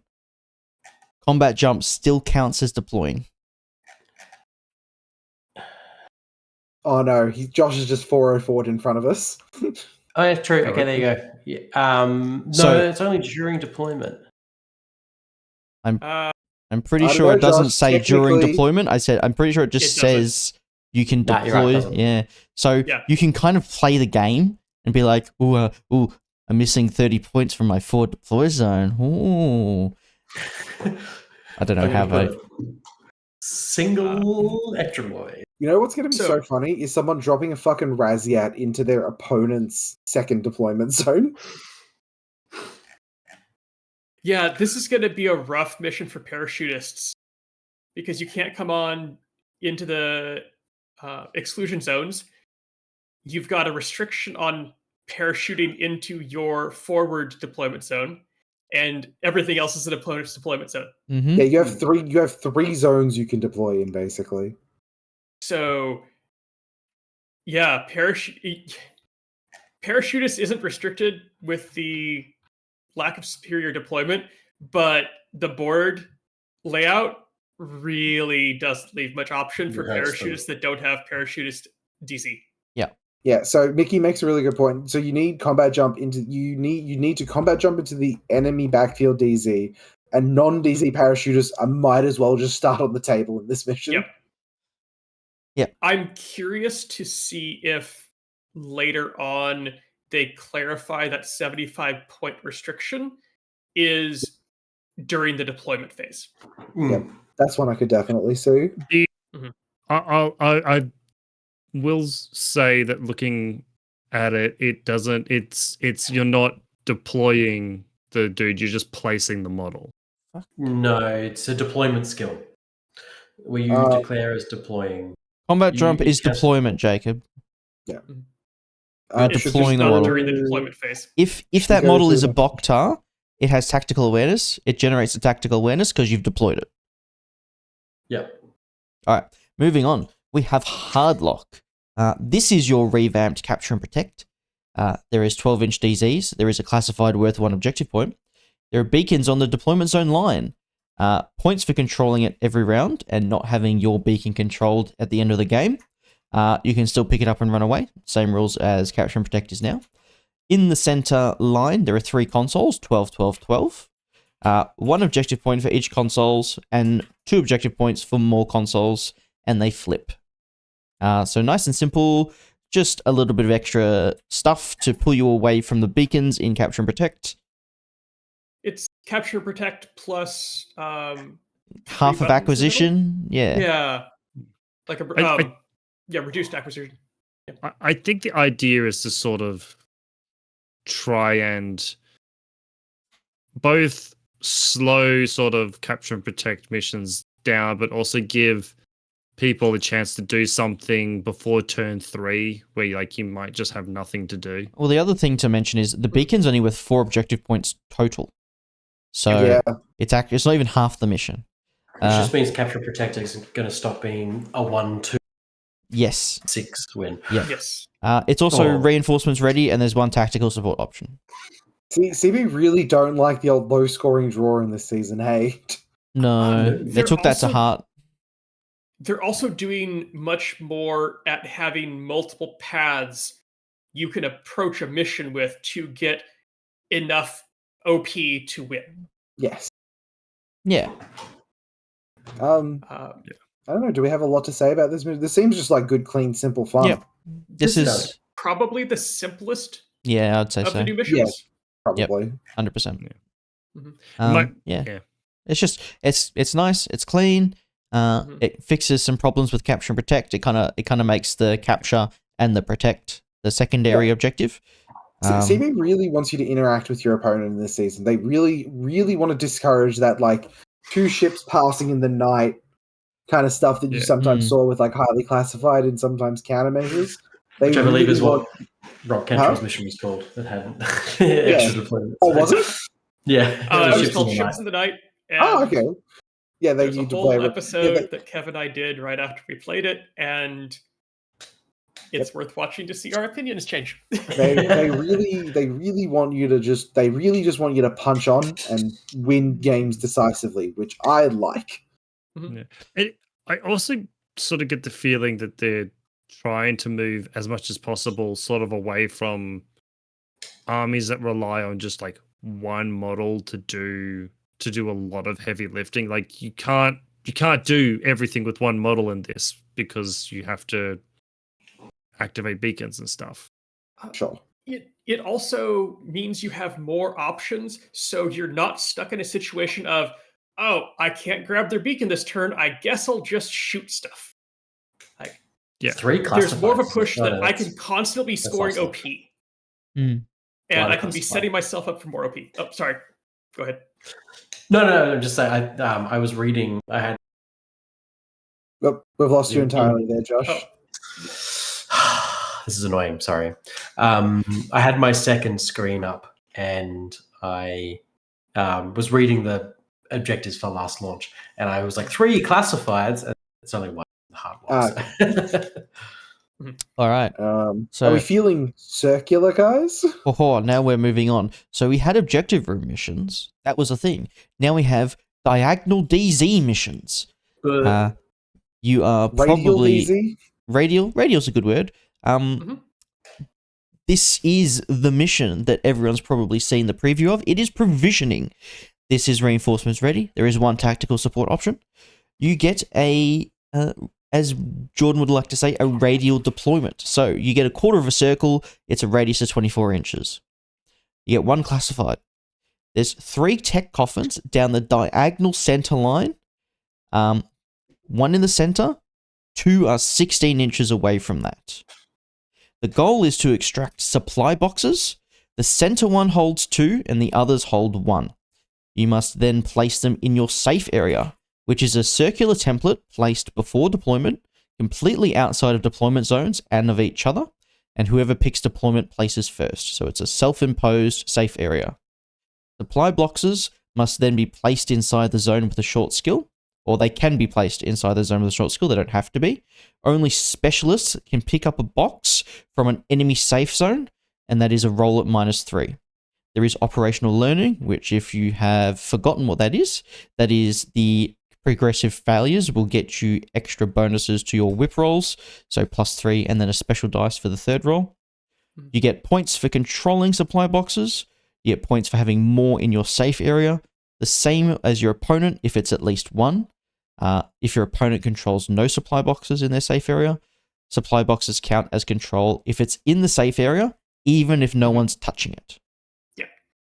I like the safe area. It adds a nice little complication where you can add one more layer of complexity between you and losing your opponent and losing the supply boxes to them.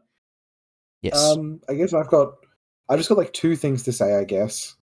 Mhm. One, so having played a fair bit of 40k, which has a lot of like diagonal or square deployments like this, don't underestimate how close to your opponent you actually start. It can look a little bit confused. It can look a little bit off-putting. Not off-putting. It can look a little bit deceitful based on like the picture. You are going to start to your opponent closer than in basically any other mission in the game. Yep. And it will take them no time at all to get into your DZ and start causing problems. You can also deploy further away from your opponent than in basically any other mission in the game. Yeah, be careful with that. Deploying on your deployment zone line is usually a bad idea in most missions. This one, you need to know what you're Exactly doing with that where it model, is. and that answer needs to be, I am running it toward the opponent, and I want the extra distance already done. Yep. There's I can already hear in my head the deployment arguments of like, you're outside your DZ. It's like, no, because the circles, like, I can hear them already in my head. I have already, because we have a few people in Australia obviously who do like laser cutting. I've already contacted one of the guys and be like, do you know someone who does laser cutting and can do like a bunch of like little tiny like fire arcs? Yeah, radial right, that you can put around the radial deployment, like people do with their dice often to do their deployment zone. I've already been like, we'll need it for CanCon. I want to get 100%. it started already. The other thing I'll say is, this is going to be like Power Pack was, where if this, and especially if the other radial mission are in your tournament packet, as TOs and like table builders need to be on top of DZs to make sure you are giving your players playable DZs. Because with missions like this, it is really easy to accidentally just fuck a person out of a DZ. Yeah. The one. If you're having concerns about that as a tournament organizer for tables, and you're running 2 radial deployments, consider just announcing that both missions will be running left-hand or both missions will be running right-hand radial deployments, and that's one less complication you have for DZs. Yeah. What we might see, and we saw it a bit in Australia, is how like a lot of the maps are sort of diagonal. Like, sorry, the They're on an angle. The neoprene mats are on an angle, and the buildings you can put on. I think we'll see a lot of that return for ITS missions with the circular deployments. No, it'll be easier to sort of pack a corner. They'll make them all straight now. So then when you deploy, they're on an angle. Really normally you don't want to deploy on a 90-degree angle. This, you don't want to deploy your buildings all on a 45-degree angle. So I think that goes back to like Rob's favorite, like, happy 30. Yeah. Yeah. I'm Like, I'm really excited about these missions and like the new angle they're going to add for just Infinity as a whole. Yes. Mm-hmm. There is going to be some growing pains. Oh yeah. Oh yeah. Also, just how buildings and terrain will fit into these DZs Mm. is going to be different, and it's going to interact differently with how people deploy in configurations that aren't possible with a rectangular DZ. Yep. I'm looking forward to seeing buildings that are cut partly with a arcing deployment zone line. Totally. I guess, like, how outside of the deployment, which is a big part of this mission, Mhm. how do we feel about Supplies Pro Max? I feel pretty good about Supplies Pro Max. I like this mission. Yep. I like the fact that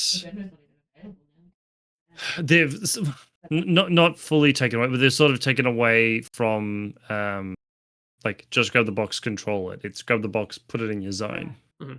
There's just a way to control it without controlling it. Yeah, it's no longer like this guy has the box. Mm. He's now in the very back corner of my DZ. There is more risk and again more chance for interactivity with your opponent. Yeah, yeah. You're not with the winning. safe You're not zones. winning this through like a guided play. You can place it in the safe zone. Your opponent then has to roll at -3 to pick it up, and you control it so you can throw your guy back out into the field and do stuff. Yep. But the safe zone is more than likely kind of in the It's front. exposed. Yeah, It has to be exposed. it's in the middle of the table effectively. Yep. I think This is that Go. I was gonna say with the table design, and will come also the next mission is that potentially is also like when it says to you guys, when it says place it on it says like place it on the table. I think that has space for it, but it says anywhere on the table. Do you read that as still like you're able to put it on big buildings or nah? It has to be on the ground. I think that some custom tables that are more dense may have to have custom rules for like this. The template can clip under the buildings because the corridors aren't quite wide enough. Like rather than having to leave a fixed number of places that are big enough to fit that, I assume it means also that you could say place it around scatter as long as the ring itself on the outside fits around that. It says, any surface of the game size in the template, which means that I don't think it really cares about scenario, like it cares about scenery, as long as the surface of the it just sort of superimposes itself, basically. Yeah. I guess, man. So forward deployment is really good in this mission, right? Because you just measure from like the very center of that, measure the very center of that DZ, and forward deployment plus 4 inches becomes a long way. Infiltration. Yeah, it becomes infiltration. Forward deploy. So you're 21 inches apart at the nearest points to your DZ. So forward 17 deploy inches. Yes. plus 8 is what, 2 inches? No, just over 2 inches off from being infiltrate. Yep. It's this is you again. If you haven't played like 40k with like diagonal deployments or games with similar types of deployment, you are in, or didn't play a lot of Power Pack when Power Pack was around, you are in for a fucking time. Mm-hmm.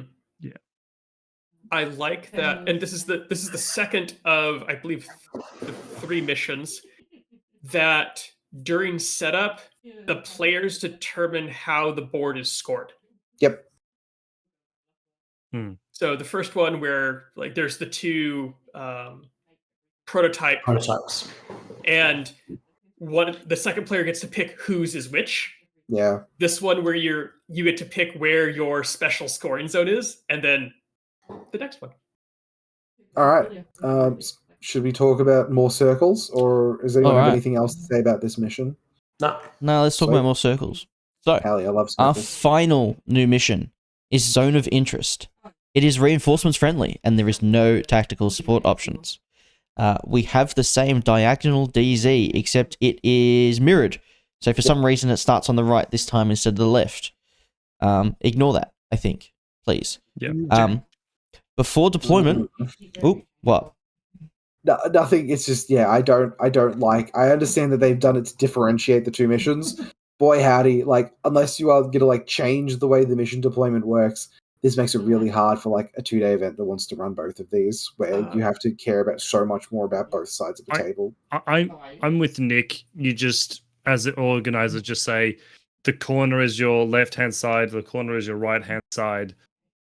Yeah, That's I it. Like, understand that, but like I'm thinking of it in the mindset of like a newer TO who is like running this for the first time. It's like, oh, we just run it by the book. It's fine.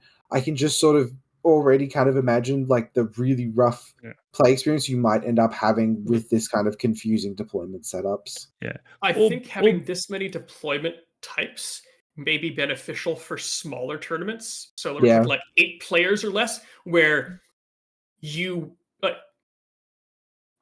there will be a number of players who play on the same table because there aren't enough tables to make everyone play every round on a different table. Yeah. If you have 3 rounds and 3 drastically different deployment zones that cover different areas of the board, the tables have more replayability because you have to approach them in a different way. Oh. And you won't have the issue of my opponent played on this table earlier and saw how the deployment zones worked on both sides. Yeah. They now have an advantage because they can use their previous opponent's deployment method now that they're playing me. Yeah. How do you score in this mission, Tristan? Sorry. All right. That was a big tangent.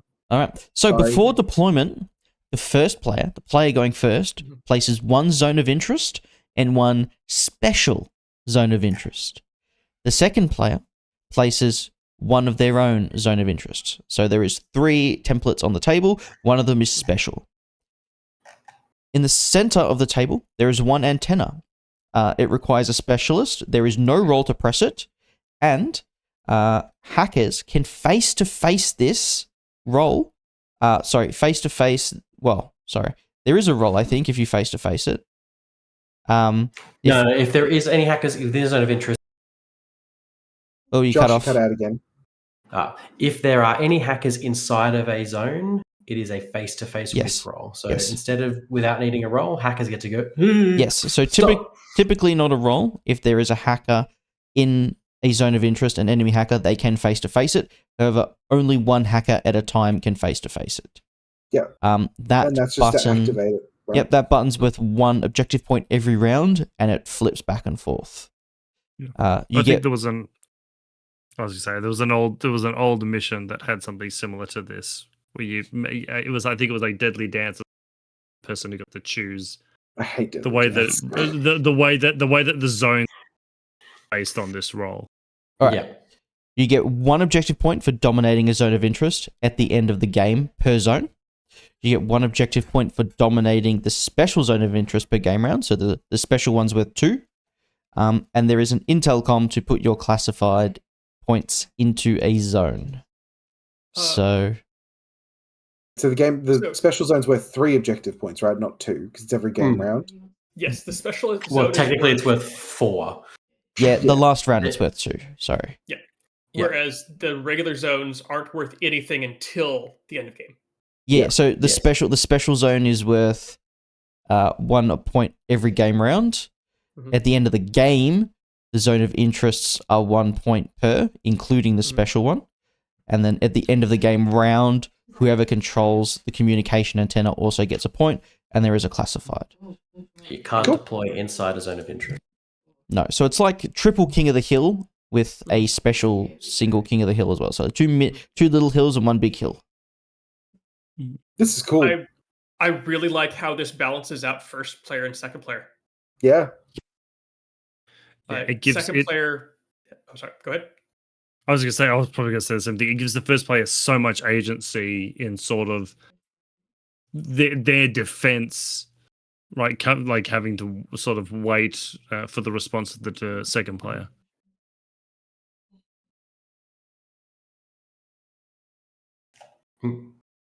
Yeah, because the first player. Everyone ran out of stuff to say. The first player gets to pick where the zone that scores every round is placed, and the second player gets final say on who's in that zone at the end of their turn. Yeah, so it's going to be a triangle facing towards the second player. There's going to be 2 zones in the first player's side, and there's going to be 1 zone in the second player's side. Mm-hmm. Yeah, and then for the most part, other than fighting over that zone, it's fighting over the communication antenna. Mm-hmm. I think the hacker thing's actually really interesting. Mm-hmm. Yeah. It's like a way of buffing hackers without buffing hackers. Yeah. Well, They couldn't get away from giving a hacker bonus. yeah, I mean, but it's not, the power level of that isn't increased by the amount of hackers. It's increased by the power level of the individual hacker. And it's still... It's the quality of the hacker. Yeah, exactly. And it's still 1 dice v 1 dice. So, like, there's no failure state, really. It's just delay. It's like, I'm the first player. I've put my anathematic in my zone of... You have to contest 16 hack. Yeah. And the worst is going to be a difference of 10%, because I don't know if there's really a 12 whip hacker, maybe somewhere. Oh, in probably. Pano. Usually. Usually But it's... But for the most of the part, the biggest difference you're going to see is 15 versus 13. Well, what this gives, because there's no skill roll necessary if it's not opposed, so it gives you interesting plays like, do I go... So now I go to the antenna last. First thing I do is try to clear my opponent's hacker out of the zone. Now I don't have an opposed roll. Yeah, I just put a picture in every zone. Yeah. I mean, I would... Oh, that's an interesting idea. Put a picture near the antenna, and so the hacker you don't choose, the hackers you don't choose, do spotlighting and stuff. That's you could do that anyway. To clarify with the chat, the antenna is in the middle of the board. The zones are placed anywhere and may not be on top of the antenna, may be on top of the antenna, wherever. So there's no geographic connection between the two. It's a repeater for pressing the antenna. Yeah. And the zones are same as the last mission. They're anywhere on the surface of the table, so they're not just outside. They're not DZs? Outside the DZs and not overlapping. Mm-hmm. Yeah, so they're not like the QAZ zones or anything like that. No. Oh, thank Christ. Super interesting mission. Hell yeah. I like it. I hope... What a banger set of missions. Like, what a banger set of, like, the new and updated stuff. Yeah. 100%. I like that Intelcom is stronger because there's more classifieds. It's in more things, but they've restricted it to the support and control Intelcom. So it's just like extra points in zones. It's no longer I happen to draw this one classified, therefore it's worth an extra OP, or I happen to draw this one classified and therefore it cancels your classified. Yeah, Tristan. Yeah. They pretty much made an entire mission just about it. They were like, we like it, but we'll restrict it to one mission. Yeah. Now it's this. There's one Intelcom rule. It appears in a couple missions, so it's now something people can recognize on a regular basis. And having, because I think a fair number of these, if it's the difference of if you dominate the special zone at the end of the game, it's worth 2 points versus holding a classified for 1 point. So it seems like an actual choice rather than some of the previous where it was kind of, oh, I don't think I can do my classified. Maybe I'll toss a point in the zone. Here, you've got I could do this classified, but I think I can score more points if I save it to put it in the zone. Don't forget, there's also treasure hunting as well. Yep. No, because it doesn't. Intelcom removes your. I'm saying that if you don't think you can do your classified and you're tempted to Intelcom it, you can treasure hunt it. So, The other good thing about this particular Intelcom, the way it's done, the way this one's particularly done is pretty much unless you draw what it's like Predator. I think it's Predator, or like one of those ones that has like a like 20, 18, 19. You just keep it because you know unless the ones with the higher numbers for Intelcom are usually the easiest to score. Okay. yeah. But you'll also know for sure if you like if you really know you can't do Predator, don't have the ability. You're just like, okay, cool. But otherwise, you keep it and just do secure whatever. Yeah. Yeah. How do we want to have? Is there a quick word to have on direct action, or does anyone want to say anything else about any of the missions? Annihilation, Battleground, and Cutthroat are exactly the same. Superiority and Uplink Center have swapped the mission-specific bonuses, so Hacker and Hacker Engineer, for operational learning. Yay. And that's it. There's still Key Ops. Key Ops still gives Dodge +3 and Attack Awareness. There's still no classifieds. They're identical from my... Man, we're going to be playing some direct action missions this year, boys. We are. We definitely are. Oh, God. ResOps, real quick, they reorganized the rules a bit, so they're in a slightly better order. And the more important, they've added a sequence or summary of resilience operation sequence, which is basically a list showing the sequence of pre-game steps to set up a ResOps game. The 10 ResOps players in the world are going to be real happy. It makes it a little bit more approachable and probably makes it a slightly more reasonable option to put in place of a direct action mission in a tournament. Not sure. I'd probably go direct action, but it's an improvement on you have a place to check to make sure you're doing everything in the right order. Yeah, direct action is just easier, but this is at least something you could do as a an intermediate intro, maybe. I don't know. Yeah, I think other than for a tournament setting, the only thing I can think of is the one guy we had internationally who did 3-round all ResOps. Yes, Psychopath. Absolutely. I did that 3-round. Yeah, Psychopath. So it works if all 3 rounds are ResOps. Yeah. I think CB have kind of accepted that if people want to do something a little bit different, they go into previous ITS iterations and just take it, because that's happened a lot. So they're not holding on to all the old missions. They've just gone, here's a bunch of new stuff. If you want to use the old stuff to supplement the new stuff, 100% go for it. Yep. It's probably why we'll never get cryogenics back, because everyone's like, oh, we can just play cryogenics. Let's make cryogenics with diagonal DZs. Boom. Oh, no. It's going to be so amazing. Does that mean the scoring flowchart has to be diagonal too? Mate, can you imagine placing those consoles diagonally? Oh. Yeah. So quadrants, diagonal quadrants. How does everyone feel about fucking ITS17? I'm very happy. Ups.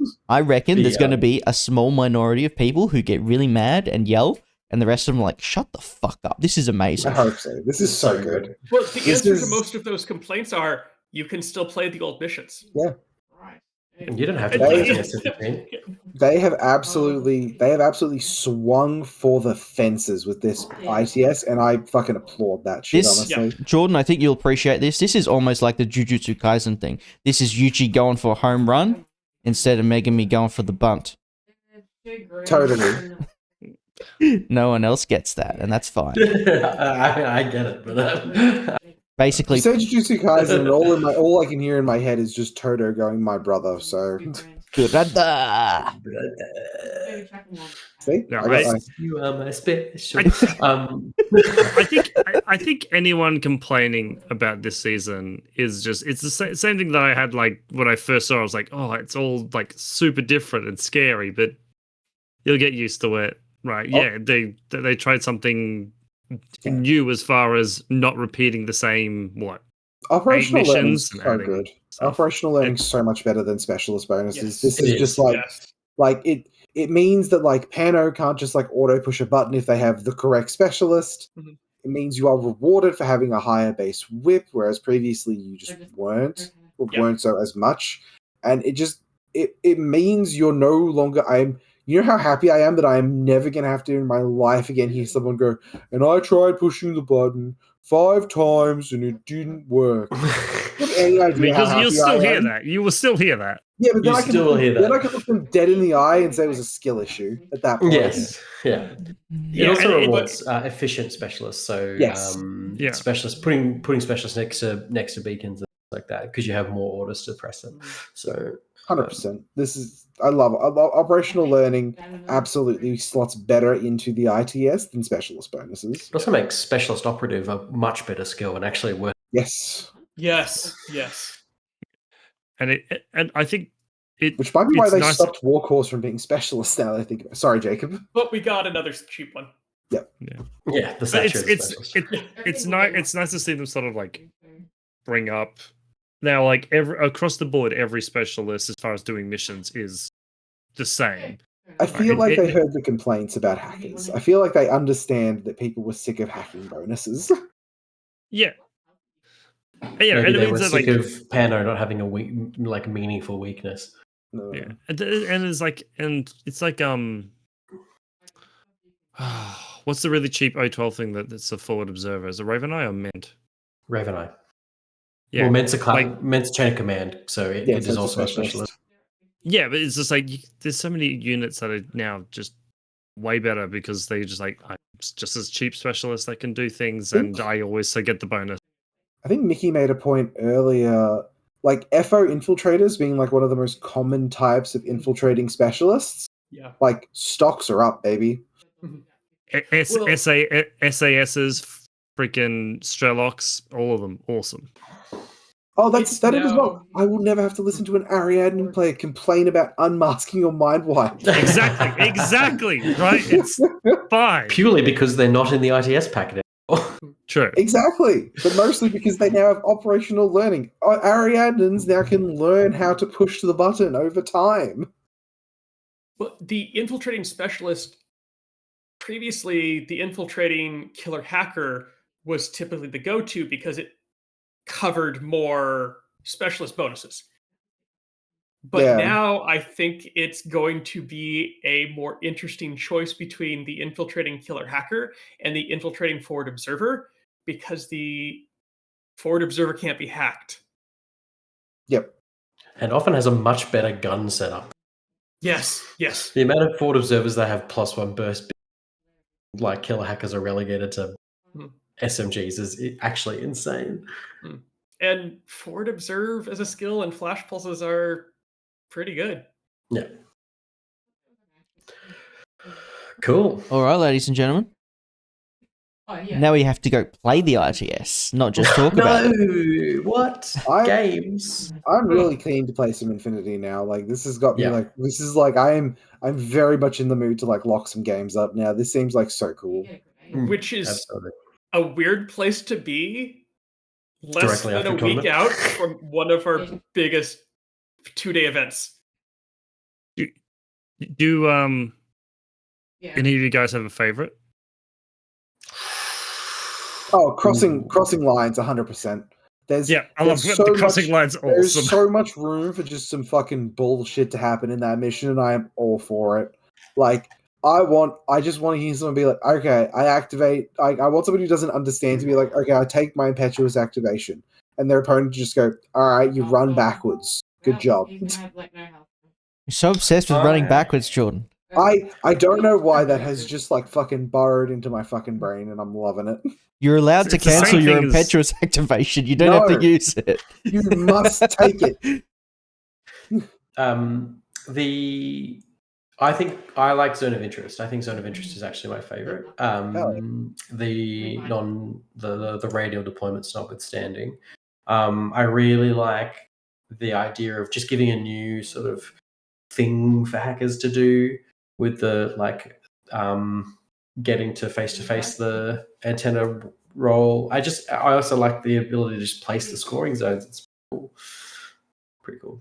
The amount of control those missions give you over scoring, like the 2 radials, is so cool. So I've got a question for you, Jordan, on crossing lines.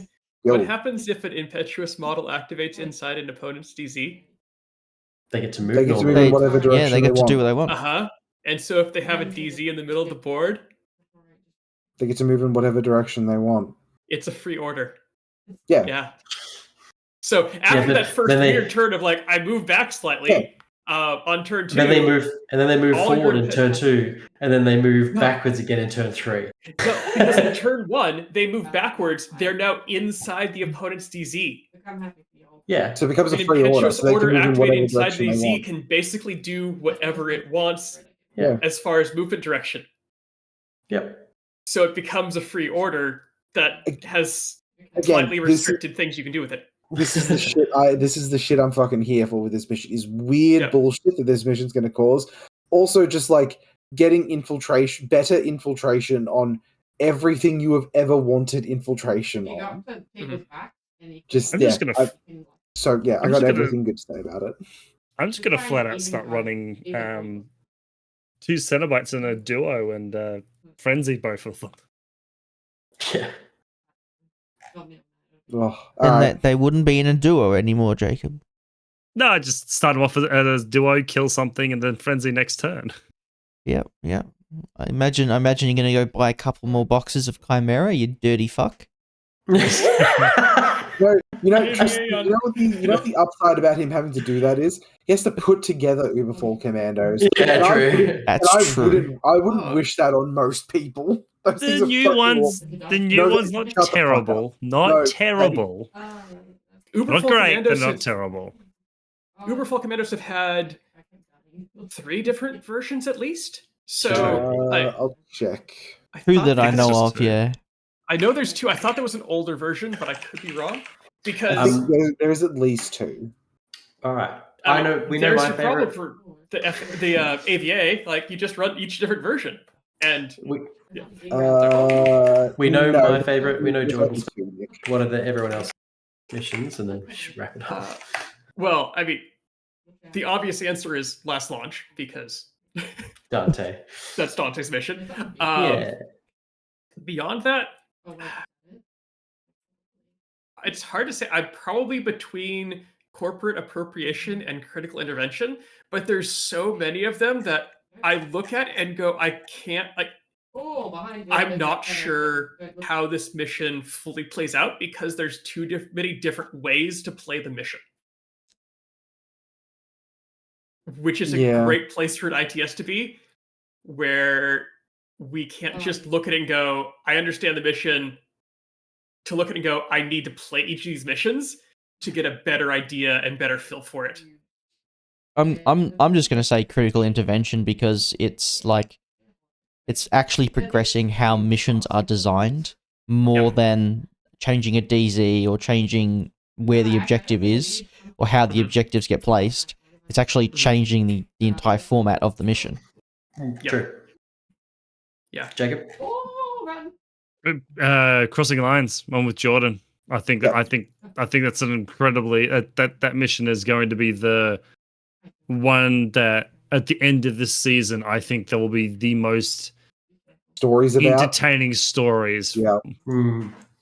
I'll go just to be a different thing. I think if I said it's the one with the secret zones. I really Yep. like. Cool. The zone of interest. Yeah. Cool. Yeah. Yeah. No, thank you, CB. This is fucking. Mhm. This is phenomenal. Yeah. Yeah. So good. All right. All right. I think until next time. Yeah. I've been Jordan, and I've been joined by Nick. I've been joined by Jacob. Yes, I've been joined by Tristan. Oh, I've been joined by Josh. What is he gonna say? Last but not least, I've been joined by myself and The everyone- audience! all the, The audience! the fantastic patrons in the Josh, you got to learn how to Right, shill okay. better. Come on. fantastic patrons. We love to see them here every time, and they have been participating lively in the discussion chat here. So, thanks so much, everybody, for tuning in. Yeah. And we'll see you All right. guys next time. Good night, everyone. Good night.